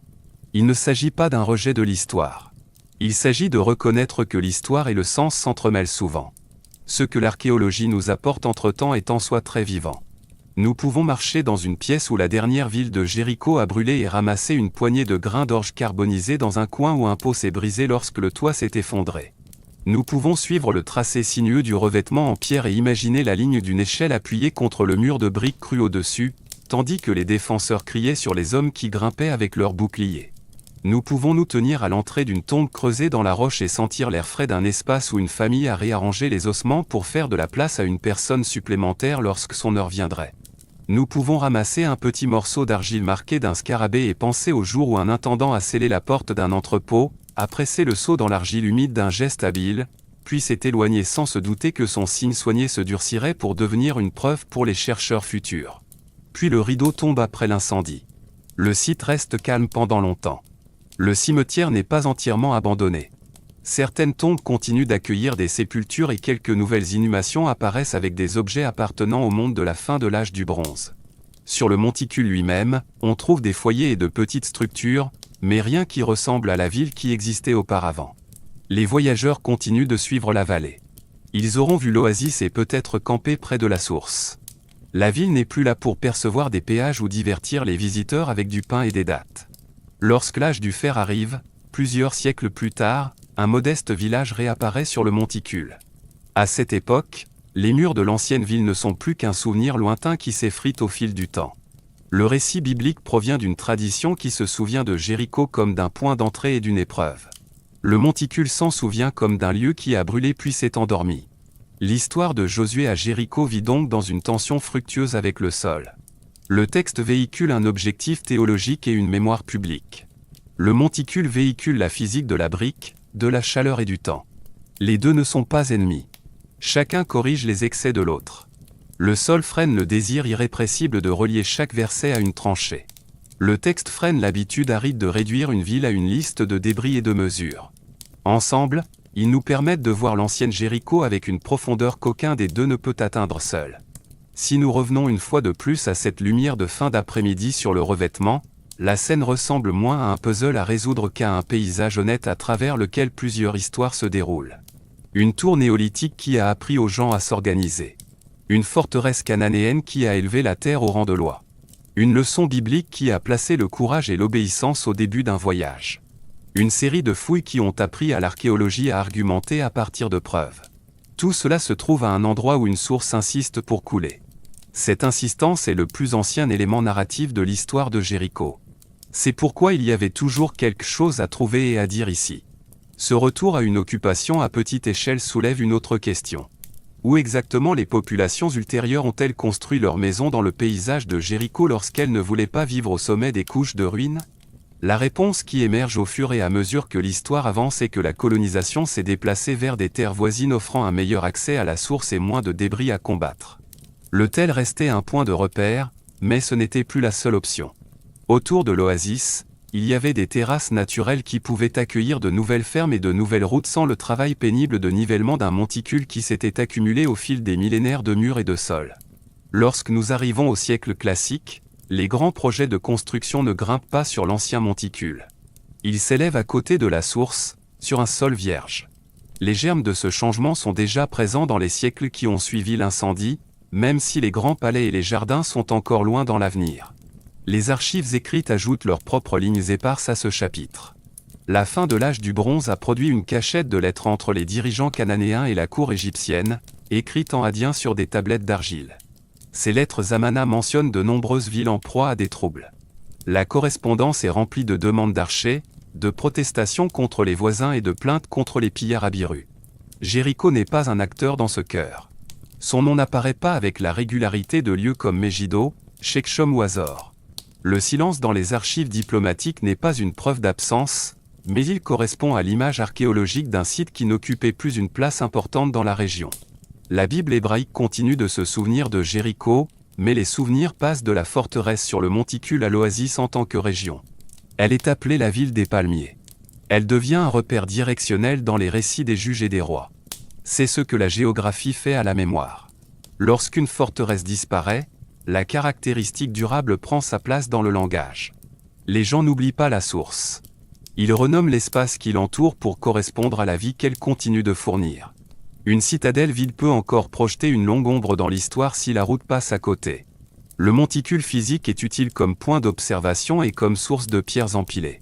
La ville sociale vit à proximité, là où l'eau est la plus facile à atteindre. Il y a un changement plus discret à remarquer dans la façon dont le sol s'accumule. Dans une ville prospère, chaque tempête de vent est suivie d'un balayage et d'un nettoyage. Les débris finissent dans des décharges à l'extérieur des murs ou dans des remblais délibérés sous les nouveaux sols. Dans un site sous-occupé, le vent s'empare des ruelles.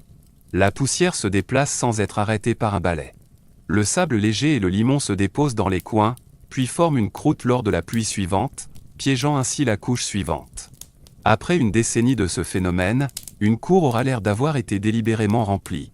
Après un siècle, une porte est une ligne de mémoire dans un mur qui ne s'élève plus qu'à hauteur de genoux. Les archéologues ont un terme pour désigner les couches minces et meubles qui s'accumulent dans les espaces abandonnés. Cuvium et Aolonwash.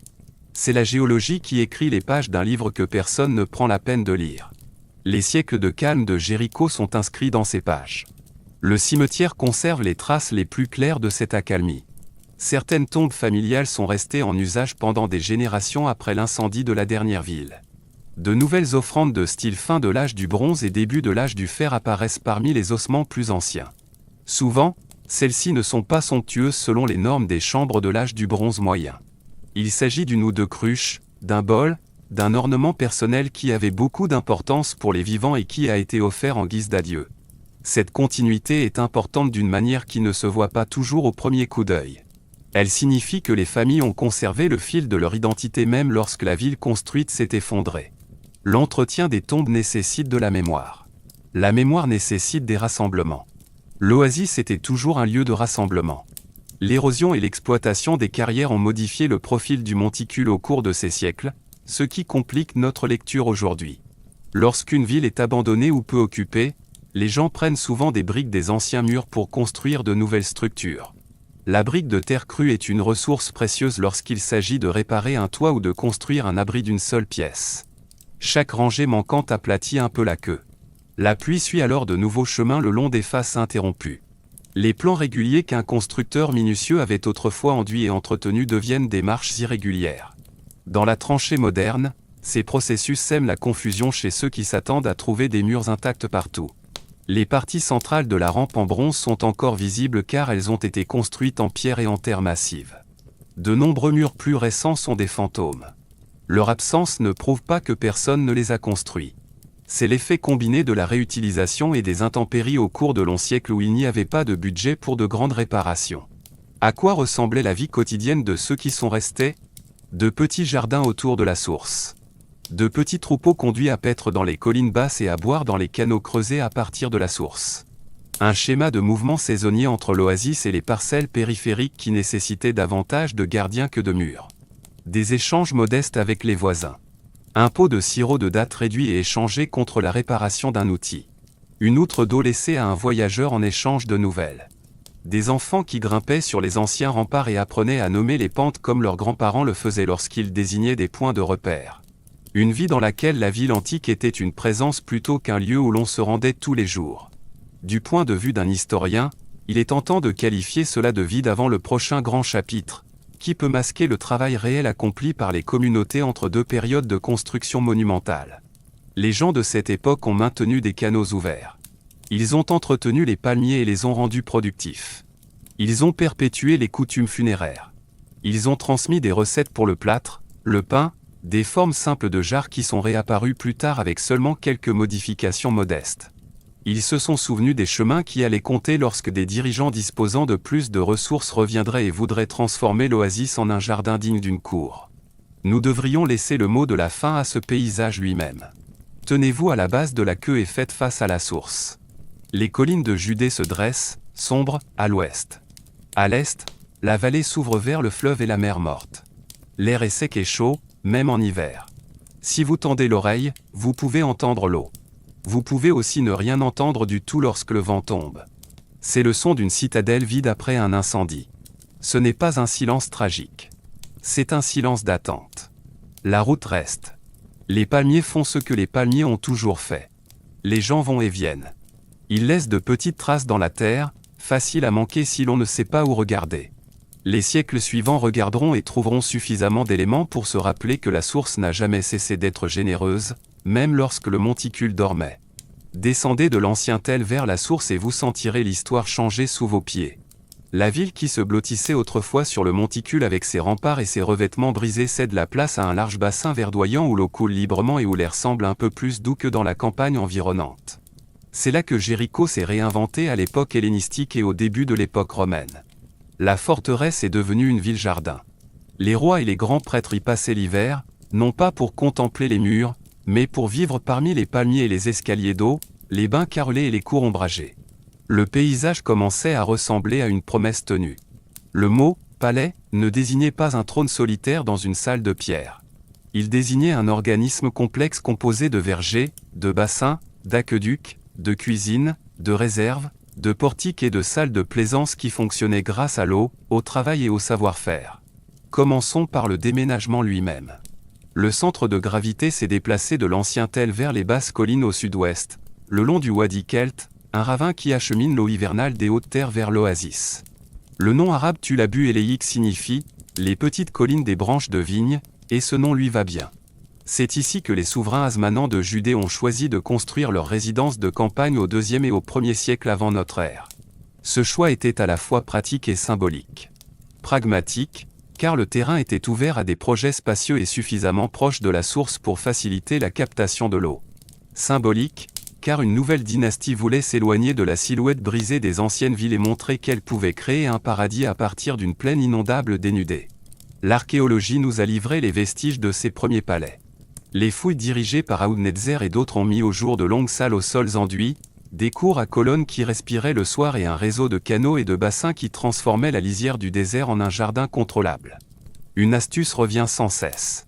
L'eau est admise à un point élevé, divisée en canaux peu profonds bordés de pierres et acheminée à travers des pièces et des cours ouvertes afin qu'elle puisse être vue et entendue tout en accomplissant son travail utile.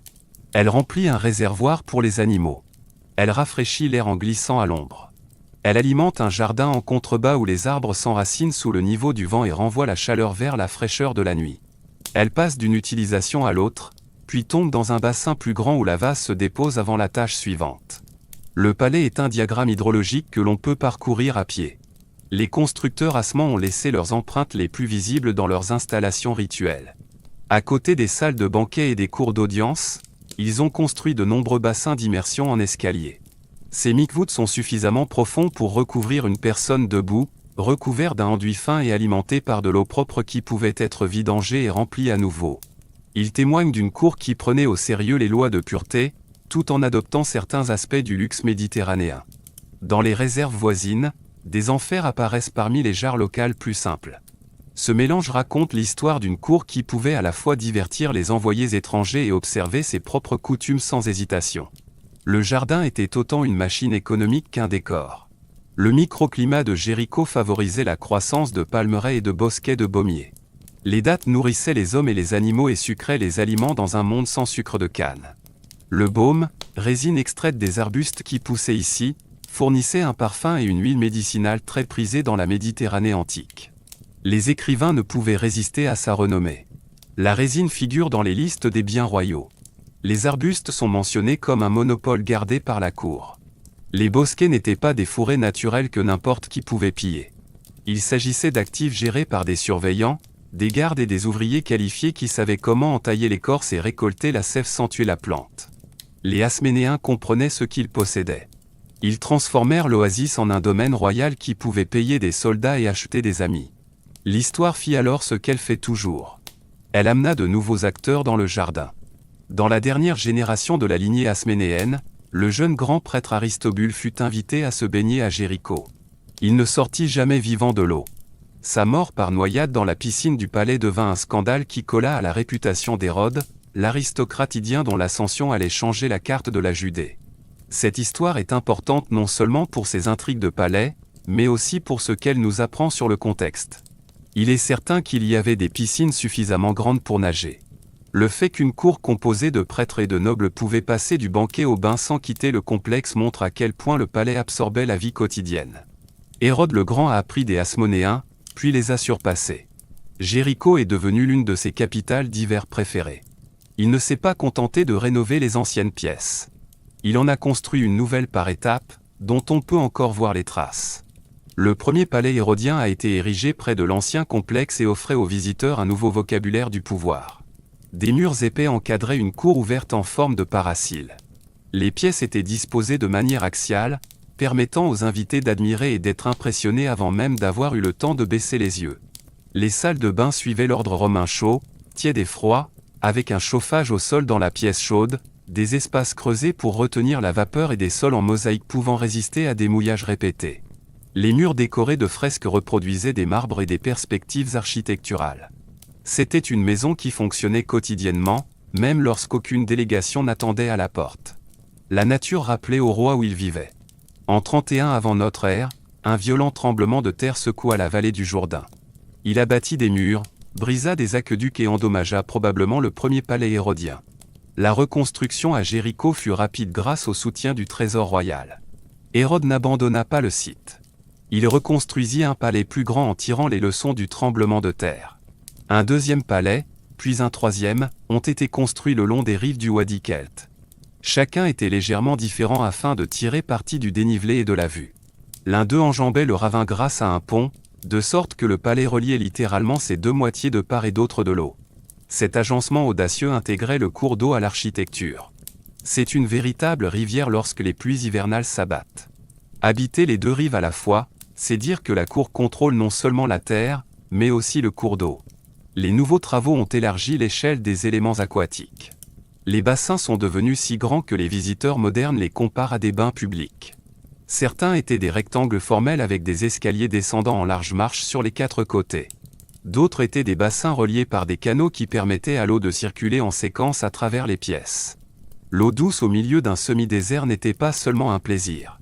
C'était un dispositif climatique. Les grandes piscines évaporent l'air, qui, chargé de vapeur, dérive sous les portiques où les gens se reposent. Un palais ainsi aménagé est un instrument joué par l'hiver et le printemps. Les jardins ne servaient pas seulement à rafraîchir et à parfumer. Ils produisaient des récoltes de dattes qui étaient acheminées par des portes de service, étalées pour sécher au soleil, puis transférées dans des entrepôts où des jarres attendaient d'être remplies. Les bosquets de baumiers généraient un flux de valeur plus élevé, contrôlé directement par les agents royaux. La cour gérait le travail avec le même soin qu'elle accordait au festival. Les superviseurs mesuraient les rations.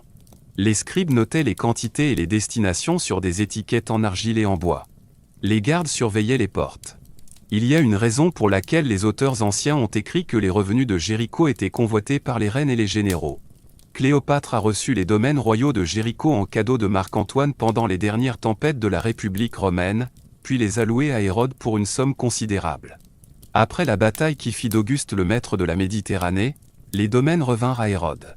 Le jardin resta au centre de la politique à grande échelle. La Jéricho d'Hérode n'était pas seulement une ferme avec des chambres luxueuses. C'était un nœud dans un système de routes et de festivals. La route vers Jérusalem monte depuis l'oasis à travers une succession de crêtes. Cette montée est raide et peut être effectuée en une journée par des voyageurs robustes. Les caravanes et les courtisans avaient besoin de faire étape. Jéricho leur offrait des cours intérieures et des casernes qui servaient également d'entrepôts. Hérode ajouta un hippodrome sur le domaine, une piste où les chevaux et les chars pouvaient montrer leur vitesse et où la cour pouvait organiser des spectacles publics. Un théâtre a été proposé dans le même paysage, un lieu où un public plus large pouvait s'asseoir en rangée sous le soleil hivernal. Ces divertissements n'étaient pas des idées après coup. Ils étaient le moyen pour un souverain de se présenter comme l'auteur de l'ordre et du plaisir dans un monde récemment ravagé par les guerres civiles. Les traces archéologiques de cette splendeur sont étrangement humaines. Une rangée de blocs de pierre taillés aux bords effilés qui portent l'écho poli de nombreuses mains. Un seuil gravé par des années de sable et de sandales. Des tesselles de mosaïque qui se sont détachées de leur lit et s'entassent sur le sol comme un petit éboulement. Des fragments de plâtre peint qui témoignent tout en s'effritant. Une bague cassée provenant du doigt de quelqu'un qui balayait des pièces désormais ouvertes sur le ciel. Personne ne voyait ces objets comme des preuves futures. Ils faisaient simplement partie d'une maison en activité. Le fait qu'ils parlent encore aujourd'hui est la meilleure preuve de la solidité avec laquelle l'eau et la pierre ont maintenu la cour. Hérode lui-même avait des raisons d'aimer cette ville. Jéricho promettait un répit face au vent froid des hautes terres. L'air de l'oasis en hiver est doux et médicinal. Lorsque la maladie l'a rattrapé vers la fin de sa vie, il est venu ici, puis a cherché les sources chaudes de l'autre côté de la vallée, à Calo, où les eaux minérales jaillissent près de la mer Morte. Il est mort peu après son retour à Jéricho. Un cortège funèbre l'a emporté sur la route menant à Hérodium. La tombe forteresse qu'il avait fait construire sur une colline conique au sud de Jérusalem. Cette longue ascension finale depuis les palmiers jusqu'aux hauteurs est l'une de ces scènes qui ont toujours fait partie de cette ville. Un souverain pouvait aimer la cuvette verdoyante, mais le royaume était maintenu sur les crêtes. La route qui les sépare est la biographie et la miniature d'un souverain. Après Hérode, les jardins n'ont pas disparu. L'administration a changé de main. Le domaine passa à son fils Archélaü pendant une courte période, puis sous le contrôle direct des Romains. Lorsqu'Archélaü fut destitué, les gouverneurs et les officiers se succédèrent, et le quartier d'hiver resta une récompense pour services rendus. La plantation et la taille se poursuivirent, car le savoir-faire et les canaux persistèrent. Les salles du palais furent réparées ou réaménagées, moins somptueuses qu'au cours de leur première décennie, mais toujours capables de satisfaire le désir fondamental qui rendait cet endroit précieux. Le fleuve n'oublia pas ses rives. De simples chiffres permettent de fixer l'échelle de l'ensemble du système. Un palmier dattier mature peut produire des dizaines de kilogrammes de fruits en une saison. Un bosquet de milliers d'arbres pouvait répondre aux besoins locaux et créer un excédent qui circulait le long des routes de la vallée. Les rendements de baume sont plus faibles, mais beaucoup plus précieux. Une petite amphore de résine pouvait avoir le même prix qu'un chariot de céréales. La prospérité de Jéricho provenait donc d'une diversification délibérée. Les céréales poussaient là où il était sûr de les semer et de les récolter. Les jardins produisaient des fruits et des légumes. Les palmiers fournissaient de la nourriture et de l'ombre. Le baume offrait un luxe. Le palais présidait à tout cela, servant de centre d'échange et de garantie. Le détail le plus charmant du paysage palatial est la façon dont il mettait en scène la vie quotidienne comme une série de vues encadrées. Un visiteur passait de l'éclat de la cour extérieure à un portique ombragé, puis à un espace où l'eau coulait en un mince filet le long d'une bordure polie. Devant lui s'ouvrait un triclinium, une salle à manger où des canapés étaient disposés sur 3 côtés afin que les invités puissent s'allonger et discuter pendant que le personnel circulait. Sur un côté, une salle de bain brillait comme une promesse. En bas d'un escalier se trouvait un jardin en contrebas où le vent tombait et où les agrumes pouvaient prospérer.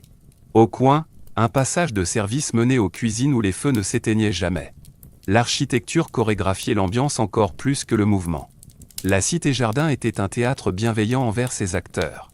Rien de tout cela n'aurait survécu plus de quelques saisons sans une attention constante. Les aqueducs qui amenaient l'eau de la source et du Wadi Kelt devaient être débarrassés de la vase après chaque tempête hivernale. Leurs canaux devaient être recouverts de plâtre à la chaude et qu'apparaissaient des fissures. Les bassins devaient être nettoyés et parfois colmatés avec une nouvelle couche de mortier. Les arbres devaient être taillés et protégés contre les parasites. L'endroit était un calendrier en pierre et en bois. L'entretien n'était pas un fardeau imposé à des travailleurs fatigués par une cour exigeante. C'était la substance même de la pérennité de la cour. Le rituel le plus important à Jéricho était le choix annuel de maintenir l'eau en mouvement. Le contraste avec l'ancien monticule ne pouvait être plus frappant. L'histoire est un souvenir de défense et de catastrophes soudaines capturées dans des couches de briques et de cendres. Le quartier du palais à Jéricho est un souvenir de continuité construit autour de l'eau. Le passage de l'un à l'autre ne signifiait pas que la guerre était terminée. La région a toujours connu des tempêtes. Cela signifiait qu'à cette époque, une dynastie pouvait se permettre d'afficher son contrôle en gérant aussi bien les plaisirs que les dangers. Dire que la ville était un jardin ne revenait pas à édulcorer son histoire. Il s'agissait de nommer la technologie qui donnait à l'autorité un aspect naturel. Si vous vous tenez aujourd'hui dans les ruines du palais, par un après-midi d'hiver tranquille, vous pouvez encore reconstituer l'expérience à partir des fragments qui subsistent. Le soleil atteint un mur recouvert d'un enduit blanc lisse qui le reflétait autrefois comme un bassin. L'air transporte la douceur légère des dattes et de la poussière. En bas de la pente, la ligne d'un aqueduc apparaît comme un talus bas qui refuse de s'éroder comme le sol à côté. Les enfants courent dessus parce qu'il est lisse et plat, ce qui est certainement ce que faisaient les enfants quand Hérode marchait ici. La cité-jardin n'a pas entièrement disparu. Il en reste suffisamment pour qu'un visiteur puisse encore la déchiffrer. La cité-jardin que Hérode a perfectionnée n'a pas pris fin avec lui. Elle a changé de costume au gré des changements d'empire, et elle a appris à parler les langues de la foi qui sont arrivées par les routes. Les palmeraies et les aqueducs ont conservé leur logique tranquille. Les administrateurs se sont succédé. Ce qui s'est approfondi, c'est le sentiment que Jéricho était un pivot entre le désert et les hautes terres, entre le sacré et l'ordinaire. On peut suivre cette évolution dans la façon dont les histoires s'attachent aux lieux et dont les bâtiments rassemblent les fidèles. Commençons par la domination romaine.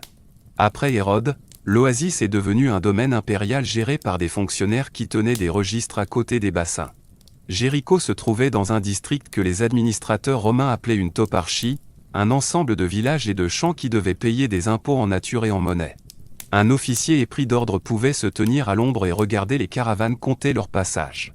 Le sel et le bitume de la mer Morte transitaient par là, ainsi que les dattes et le baume, dont la valeur dépassait largement celle de la vallée. Les anciens palais hasmonéens et les ailes hérodiennes plus récentes ont été réparés et réaménagés, et une petite garnison gardait la porte de la route de Jérusalem. La route elle-même montait en pente raide depuis l'oasis, en une succession de virages et de terrasses. Des bornes et de petits forts la gardaient. Un voyageur pouvait traverser 3 climats en une seule journée, quittant l'air chaud et les agrumes pour un vent qui sentait la pierre et le pain à l'approche de la crête. L'Empire n'a pas seulement apporté des fonctionnaires. Il a apporté de nouveaux publics et de nouveaux textes. Les évangiles ancrent ici des épisodes qui ont imprégné l'oasis d'un type particulier de mémoire. L'histoire d'un collecteur d'impôts nommé Zaccheus grimpant à un sycomore pour voir un enseignant itinérant qui entrait à Jéricho est simple et vivante. Elle fixe un arbre et une route dans l'esprit. Une autre scène suit la route vers Jérusalem et raconte l'histoire d'un voyageur attaqué par des voleurs qui est aidé par un étranger que d'autres auraient ignoré. La vallée et l'oued correspondent parfaitement à cette parabole. Les gorges creusées par les torrents hivernaux courent comme des plaies ouvertes vers la ville dans les collines. Quiconque s'y promène comprend immédiatement pourquoi une histoire sur la bonté choisirait cette ascension comme décor. L'archéologie ajoute un contrepoint plus discret à ces textes. Des synagogues apparaissent dans et autour de l'oasis à la fin de l'époque romaine et au début de l'époque byzantine, siècles durant lesquels le judaïsme et le christianisme ont tous deux profondément enraciné dans la région. Une synagogue à Jéricho est commémorée par son sol en mosaïque qui a survécu longtemps après l'effondrement de son toit.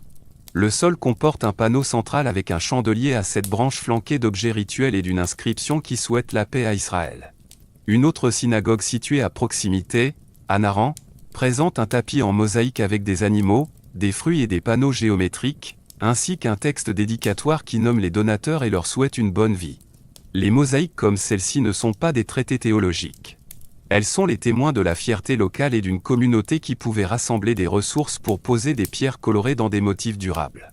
Elles montrent une oasis où les artisans pouvaient créer de la beauté sur commande et où les mécènes voulaient cette beauté sous leurs pieds. Les communautés chrétiennes se sont développées de la même manière. Les pèlerins venaient pour le Jourdain et pour les souvenirs liés à la lisière du désert. Le fleuve fait un coude près de Jéricho et offre un accès naturel à l'eau qui a nourri une nouvelle vie rituelle. Le baptême à l'endroit où le fleuve ralentit et s'élargit est devenu un aimant pour les voyageurs de nombreux pays. Ils laissaient de petits souvenirs et consignaient leurs visites dans des listes et des itinéraires. La carte de Madaba, une mosaïque au sol datant du VIe siècle dans une église à l'est du Jourdain, montre Jéricho comme un ensemble de bâtiments au toit rouge au milieu de palmiers étiquetés et facilement reconnaissables. C'est un détail charmant qui nous rappelle qu'à la fin de l'Antiquité, l'oasis avait une identité cartographique. Si vous étiez un pèlerin ou un marchand et que vous voyiez cette carte, vous pouviez pointer Jéricho du doigt et savoir ce qui vous y attendait. Les ermites et les moines revendiquaient les falaises de Wadi Kelt comme leur propre théâtre de dévotion. Les parois rocheuses au-dessus du ruisseau abritent des grottes et des corniches qui invitaient à la solitude. Au VE et VIe siècle, des hommes dévoués ont creusé des cellules et des chapelles dans ces parois et ont construit une échelle de prière au-dessus de l'eau courante. Le monastère qui fut plus tard connu sous le nom de Saint-Georges de Chaziba commença comme un ensemble de telles cellules. Il devint un complexe suspendu qui semble défier la gravité. Des sentiers accrochés à la falaise permettent à une chaîne humaine de transporter du pain et de l'huile jusqu'à la salle à manger et de descendre doucement les morts vers le ruisseau lorsqu'il est temps de les enterrer dans la terre fraîche. L'ensemble du complexe est une méditation sur la frontière entre l'eau et la roche, entre la voix et le silence. Se tenir sur l'un de ces balcons et contempler l'oued permet de comprendre comment un paysage peut transformer le travail en dévotion. Un autre lieu important de la mémoire chrétienne s'élève au-dessus de l'oasis, sur la crête calcaire au nord-ouest. Une tradition identifie cette hauteur comme l'endroit où Jésus a jeûné et a été confronté à des tentations. Le nom grec donné au sommet au cours des siècles suivants est un titre qui correspond bien à la vue. La crête donne l'impression d'être un belvédère sur le monde. Un monastère y est également accroché. Construit en plusieurs phases au cours de nombreux siècles, ces pièces semblent sortir de la falaise elle-même. Des marches creusées dans la roche mènent à des chapelles où les bougies marquent la pierre de leur fumée. L'effet est à nouveau celui d'une cité-jardin tournée vers l'intérieur. Là où Hérode utilisait l'eau pour mettre en scène le plaisir et le pouvoir, les moines utilisaient l'espace et le silence pour mettre en scène le renoncement. Les deux projets nécessitaient un esprit d'ingénieur et une communauté qui respectait les règles. La puissance romaine est devenue byzantine lorsque l'Empire s'est tourné vers l'Est pour son centre politique et sa foi. Les noms administratifs ont changé et de nouvelles églises ont vu le jour aux côtés des synagogues qui continuaient à servir leur communauté. L'oasis continuait à nourrir les deux. Les complexes palatiaux sont tombés en ruine et ont été cannibalisés pour leurs pierres lorsque de nouveaux bâtiments publics ont été nécessaires. Certaines sections ont continué à servir de résidences officielles pour les gouverneurs qui préféraient passer l'hiver parmi les palmiers plutôt que dans la ville perchée. Les impôts continuaient d'être payés en céréales, en dattes séchées et en espèces, qui servaient à payer les soldats et à réparer les ponts après les tempêtes. Des inscriptions de l'époque mentionnent les donateurs aux églises et aux synagogues. Une preuve banale mais précieuse que la vie religieuse quotidienne peut coexister sans le drame que les polémiques ultérieures exigent parfois. La route de Jérusalem était toujours l'artère qui rythmait les saisons. La Pâque dans la ville perchée pouvait attirer des dizaines de milliers de personnes au cours des siècles précédents. Les fêtes de pèlerinage à l'époque chrétienne faisaient également affluer les voyageurs sur cette route. Jéricho en profitait en tant que premier et dernier lieu de repos et d'approvisionnement en eau. Cela rendait également l'oasis vulnérable lorsque la politique devint violente lors de la révolte du 1er siècle contre Rome. Les forces romaines balayèrent la vallée et prirent Jéricho dans le cadre de leur stratégie visant à isoler Jérusalem. L'historien juif Joseph donne un compte-rendu sombre des combats et des fuites dans la région.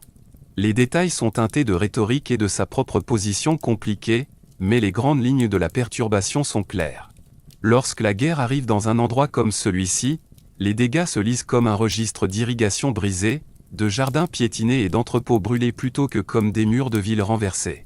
L'eau et les bosquets peuvent se rétablir, mais les gens réfléchissent soigneusement à l'endroit où ils veulent reconstruire après avoir vu des soldats à leur porte. Les tremblements de terre qui secouent de temps à autre la vallée du Jourdain ont ajouté leur propre ponctuation. Un violent séisme au début du IVe siècle a endommagé des bâtiments dans toute la région, et un autre à la fin du IVe siècle a détruit de nombreuses églises et synagogues qui venaient d'être construites. Jéricho n'a pas échappé à ces coups. On peut retracer ce schéma dans les couches de reconstruction et dans la façon dont les mosaïques se déplacent et se fissurent sous les nouveaux sols. Une mosaïque de l'Antiquité tardive se trouve souvent comme une page sous une autre plus récente. Toutes deux magnifiques, toutes deux encore lisibles par endroits, elles sont l'œuvre de générations distinctes qui ont partagé la même pièce et la même adresse sans jamais se rencontrer. Les forces naturelles et les dessins humains ont écrit des chapitres alternés dans la même maison. Malgré tous ces chocs, les siècles romains et byzantins tardifs à Jéricho donnent l'impression d'un long après-midi de soins continus. Les aqueducs nécessitaient une attention annuelle. Les piscines devaient être fréquemment recrépies.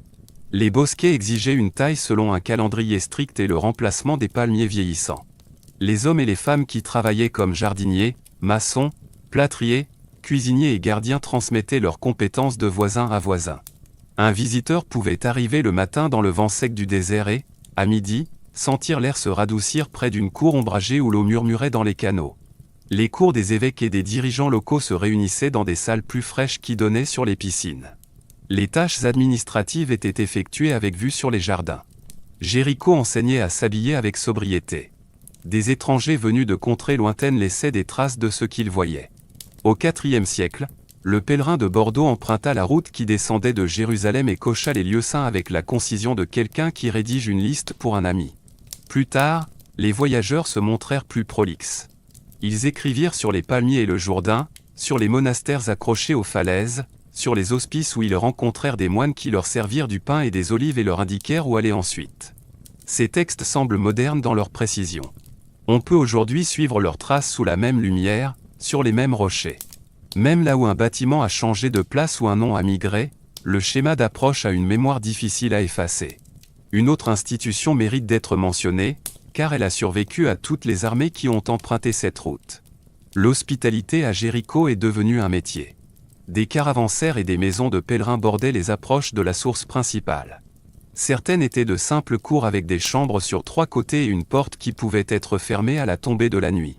D'autres étaient des INS élaborés rattachés à un monastère ou à une synagogue, où les devoirs d'accueil étaient une question de règles autant que d'affaires. Les personnes qui tenaient ces maisons connaissaient les besoins de chaque saison. Elles stockaient de l'orge pour les animaux. Elles achetaient des ballots de roseaux pour réparer les nattes de couchage.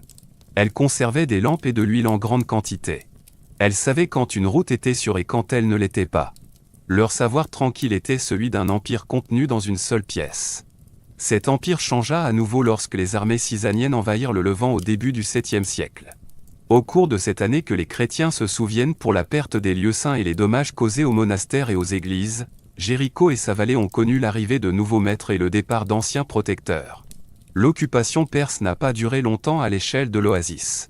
Elle a causé des dégâts que les moines et les villageois ont dû réparer après le bref retour du contrôle byzantin.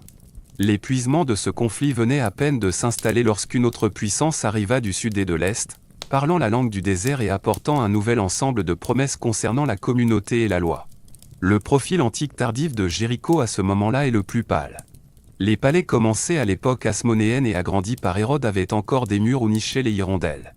Les aqueducs traversaient encore les oueds sur de basses arches. Les synagogues conservaient leur sol en mosaïque comme des tapis déroulés pour les invités qui s'arrêtaient dans leurs courses pour s'asseoir et discuter. Les monastères s'accrochaient aux falaises où le bruit du ruisseau est le plus fort après la pluie. Les pèlerins gardaient du pain prêt pour les étrangers. Le jardin était toujours une source d'eau, d'ombre et de douceur. Les religions qui parcouraient ces ruelles ne s'annulaient pas mutuellement. Elles partageaient le même air et laissaient des mots en grec, en araméen et en latin sur des pierres aujourd'hui conservées dans des musées. L'endroit était devenu une archive de la dévotion. Aujourd'hui, si vous vous tenez près de la source et que vous tendez l'oreille, vous pouvez encore entendre cette histoire qui se superpose. Une cloche provenant d'un monastère en haut de l'Oued. L'appel d'un muezzin provenant de la ville moderne au-delà des bosquets. Un bus qui freine sur la route menant à la crête. Un guide expliquant à un petit groupe que c'est ici qu'un percepteur d'impôts grimpait à un arbre pour mieux voir. Quelqu'un lisant une dédicace sur une mosaïque à un ami qui voulait la preuve que la menorah était bien là, dans la pierre. Les voix sont différentes. Le cadre est le même. Les empires passent. Les religions s'installent. L'eau continue de couler. Tenez-vous près de la source à Sultan et le passé commence à s'accumuler devant vous comme des livres laissés ouverts au vent. Aujourd'hui, un voyageur peut boire à la même source fiable qui a incité les cueilleurs nufiens à s'attarder et les premiers agriculteurs à construire des sols en plâtre blanc. Pourtant, l'histoire de Jéricho après l'Antiquité tardive n'est pas seulement une répétition des anciens débuts. C'est le récit de la façon dont un lieu ne cesse de se réinventer à travers de nombreux régimes. Comment la mémoire et la science se contredisent parfois et s'accordent parfois, et comment l'insistance silencieuse de l'eau maintient les villes en vie même lorsque les murs s'effondrent et les palais disparaissent.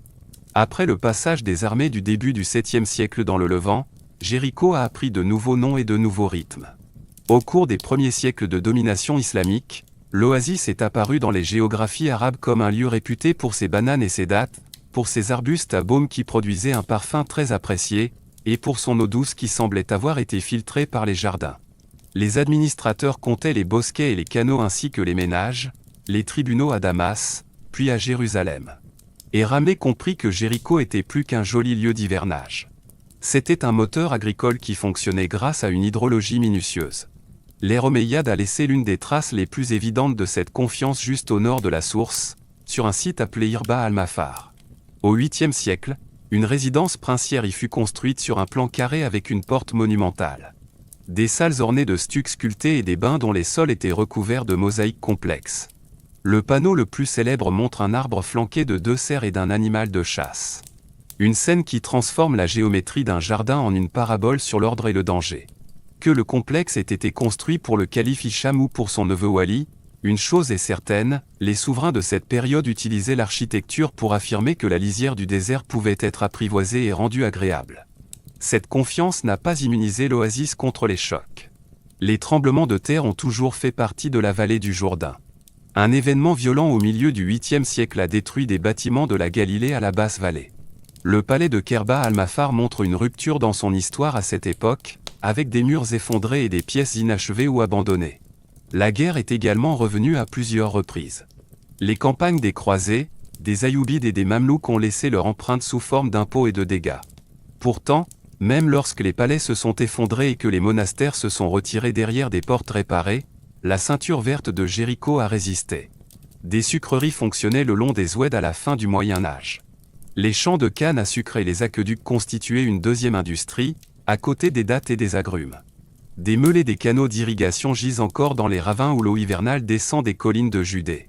Chacun d'entre eux rappelle que les empires naissent et disparaissent, tandis que les habitants de l'oasis continuent à tirer leur douceur de l'eau et du dimanche.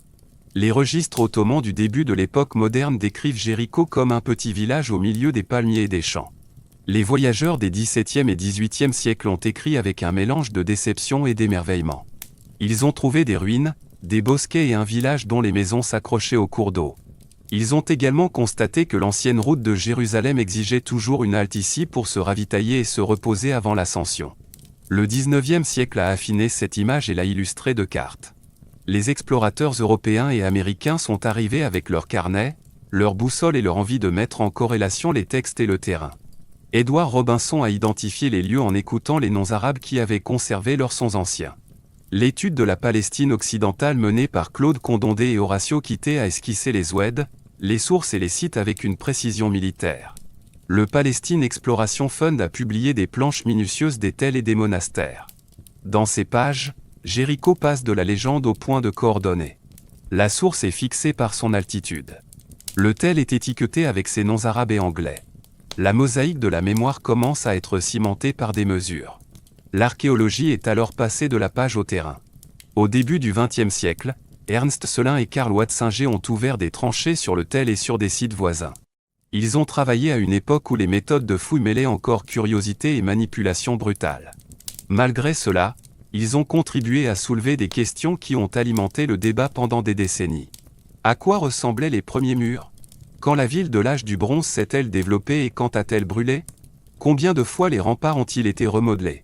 Une génération plus tard, John Garand est revenu avec des techniques de terrain améliorées et la détermination de trouver la ville de Josué. Ces tranchées ont mis au jour une couche de brûlures massive, et il a étudié la poterie pour situer la destruction environ 14 siècles avant l'ère commune. L'histoire semblait se mettre en place. Une ville fortifiée avait brûlé et la date semblait correcte. Puis vint Kathleen Queignon avec une nouvelle méthode de fouille. À partir des années 1950, elle a creusé le monticule en sections profondes et étroites, contrôlant la stratigraphie couche par couche plutôt que de vider de vastes zones en grandes bouchées. Sa méthode a ralenti le travail et multiplié les carnets de notes, mais elle a produit une séquence fiable. À Jéricho, elle a produit une surprise. Elle a situé la grande ville fortifiée que Gaston avait liée à Josué plus d'un siècle plus tôt.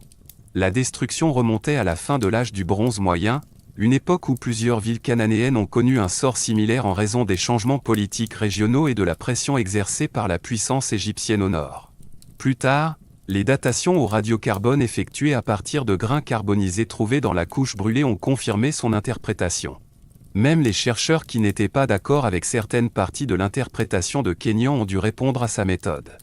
Jéricho est devenu une salle de classe où l'archéologie a appris à argumenter avec des preuves plutôt qu'avec des souhaits. Alors que le débat sur les dates de l'âge du bronze faisait la une des journaux, d'autres équipes ont transformé la vallée en une archive cohérente. Aoud Netzer a retracé les contours du palais de Tulabu Aleillac le long du Wadi Kelt et a cartographié les complexes de plaisance asmonéens et hérodéens, jusqu'à leurs aqueducs et leurs canalisations d'évacuation des bains. Ces reconstitutions ont montré une cité royale axée sur l'eau, un lieu où les bassins et les canaux n'étaient pas des éléments décoratifs, mais des infrastructures au service du pouvoir. Les pièces où les invités se reposaient au soleil d'hiver. Les portiques où les courtisans se déplaçaient de l'audience au bain. Les cours ouvertes où les figues séchaient et où les grappes de dattes étaient empilées à l'ombre. Tout cela témoignait d'un langage politique qui utilisait les jardins à la fois comme théâtre et comme trésor. Plus au nord et à l'ouest, les conservateurs sont revenus à maintes reprises à Baal Mafjar pour débarrasser les stucs du sel et balayer le sable des mosaïques. Un travail silencieux qui ressemble à un vœu de préserver la mémoire. La Jéricho moderne a également appris la dure grammaire du XXe siècle. Sous le mandat britannique, la ville s'est développée le long de nouvelles routes et des hôtels ont vu le jour pour répondre aux besoins des pèlerins motorisés. Le téléphérique Jéricho-Jordan, qui transporte aujourd'hui les visiteurs jusqu'au monastère situé sur la falaise, est l'héritier de cette volonté de faire voyager les gens à travers des paysages et des récits. Les tremblements de terre n'ont pas épargné la vallée au cours de ce siècle. En 1927, un violent séisme a secoué le corridor jordanien et renversé des bâtiments de Jérusalem au Gore. Jéricho en a ressenti les effets avec des murs fissurés et des aqueducs endommagés. Des réparations ont suivi, car les jardins et les vergers n'attendent pas. Les minuteries d'arrosage ont dû être réinitialisées. Les canaux ont dû être recrépis. La logique de l'oasis a ramené les gens à la réalité pratique. Les guerres ont redessiné les frontières et bouleversé la vie quotidienne. En 1948, des notables locaux se sont réunis à Jéricho pour tenter de décider du sort des vallées et des crêtes à l'ouest du fleuve. En 1967, de nouvelles lignes ont été tracées sur toute la carte de la région. Dans les années 1990, les premières étapes d'un accord politique ont rendu l'administration quotidienne de Jéricho et de ses environs à une autorité palestinienne nouvellement formée. Ce transfert n'était pas une simple note de bas de page. Il a fait de la ville un terrain d'expérimentation où les nouvelles institutions ont appris à gérer les sites archéologiques et l'économie touristique tout en s'occupant des écoles, de l'eau et des routes. Les projets de conservation du tel et du palais omeyyade se sont accélérés sous cette administration locale. Parfois avec l'aide technique étrangère, parfois sous la houlette de maçons et de mosaïstes formés dans des ateliers de la ville même. Le tel a continué à enseigner. Les travaux d'une expédition italo-palestinienne ont repris à la fin des années 1990 et au début du XXIe siècle, rouvrant les tranchées avec des outils précis et de nouvelles questions. Les équipes de recherche ont apporté à Jéricho des méthodes qui auraient semblé magiques aux générations précédentes. Des coupes micromorphologiques de plâtre de sol ont révélé comment les pièces étaient utilisées et nettoyées. Des rayons X portables ont permis de cartographier la composition chimique des pigments sur le stuc et les enduits muraux. Un radar à pénétration de sol a permis de localiser les murs enfouis avant même qu'une seule pelle ne soit enfoncée dans le sol. Des drones ont pris des centaines de photos qui ont été assemblées pour former des modèles tridimensionnels précis, permettant aux chercheurs de mesurer les rangées de briques depuis leur bureau, loin de la vallée. Aucune de ces technologies ne change la vérité fondamentale selon laquelle c'est une truelle tenue d'une main sur qui révèle finalement un sol ou le bord d'une jarre. Elle change cependant ce qui peut être prédit et protégé avant que le sol ne soit perturbé. Le grand public a également découvert une nouvelle façon de voir Jéricho. Les directives de conservation ont cessé d'être une question purement académique.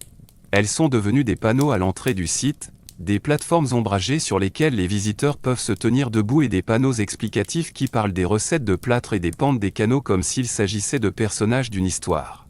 L'étape la plus impressionnante a été franchie lorsque le monticule lui-même a été officiellement reconnu par le monde entier. Le cœur ancien du site a été inscrit sur une liste qui répertorie les lieux où le passé témoigne avec une clarté exceptionnelle de l'histoire humaine.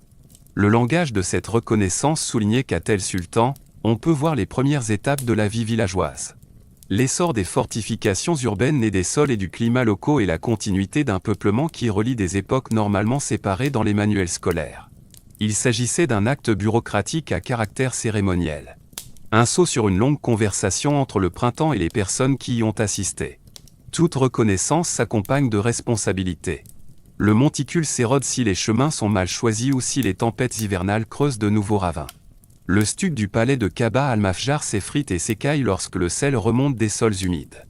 Les sols en mosaïque qui ont survécu pendant plus de 1000 ans s'assombrissent sous la poussière soufflée par le vent et s'éclaircissent sous l'effet d'un nettoyage agressif.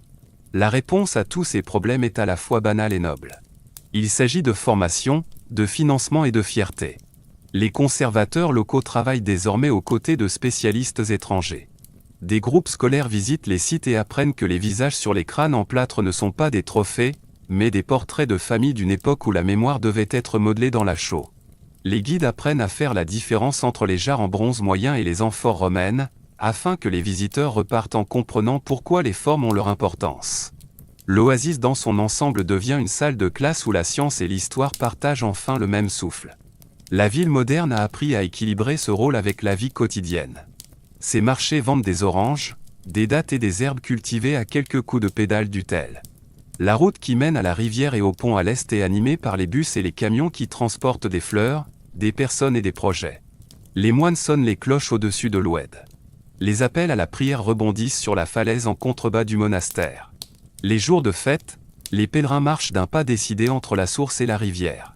Les matins calmes, des hommes âgés s'assoient sous les palmiers et jouent au backgammon à l'ombre, là où les surveillants haussmanniens comptaient autrefois. La continuité n'est pas sentimentale. Elle est pratique. Un bon endroit impose certains comportements si l'on souhaite y vivre bien. Dans ce long chapitre moderne, quelques images ressortent. Des conservateurs déroulent des toiles de protection sur une mosaïque fraîchement nettoyée afin qu'une tempête de poussière ne réduise pas leur travail à néant en une seule nuit. Un géomètre se réveillant avant l'aube pour fixer des repères dans les ruines du palais d'hiver d'Hérode afin que la chaleur de midi ne fausse pas les mesures. Une classe d'école locale se pressant au bord d'une tranchée sur le tel pour regarder un archéologue soulever un sac d'orge carbonisé d'un sol où un toit s'était autrefois effondré sur un panier. Au moment où l'enseignant parle doucement et explique aux élèves que ces graines étaient la nourriture des gens, qu'elles ont encore une légère odeur sucrée même après 3000 ans, et que c'est ainsi que nous connaissons la saison du dernier jour d'une ville. La science devient personnelle dans de tels moments, et l'oasis gagne une nouvelle équipe de gardiens. La dernière leçon de l'histoire moderne de Jéricho est peut-être la plus simple. Une source peut ancrer une communauté humaine à travers des changements qui détruiraient un endroit moins favorable. L'eau tombe à travers le calcaire au-dessus de la vallée, s'accumule dans les failles et émerge ici comme un cadeau constant. Les gens qui la boivent apprennent à creuser des canaux peu profonds et à les garder propres. Ils apprennent à planter là où le vent s'arrête et à construire là où les inondations ne peuvent pas facilement atteindre. Ils apprennent à refaire la vie publique selon les besoins tout en conservant intact l'art de vivre privé dans l'oasis. Au fil du temps, cela devient une sorte de caractère civique. C'est pourquoi une tour néolithique, un glacis cananéen, une piscine hérodienne, un bain umayyade, une cellule monastique et un centre d'accueil moderne peuvent tous sembler être les pages d'un même livre plutôt que les chapitres de différents volumes. Marchez une fois de plus de la queue vers la source en fin de journée. La lumière tombe le long des faces rugueuses des pierres des ouvrages les plus anciens. Les feuilles de palmier cliquettent lentement dans la brise. L'eau coule dans des canaux qui n'ont jamais cessé d'avoir besoin d'attention. Ce son résume à lui seul toute l'histoire de Jéricho. Le titre de première ville du monde ne peut être attribué sans débat. Ce que cet endroit peut revendiquer sans discussion est quelque chose de mieux. Il démontre depuis 10 000 ans que les êtres humains et le paysage peuvent apprendre tellement les uns des autres qu'ils ne font plus qu'une seule et même histoire.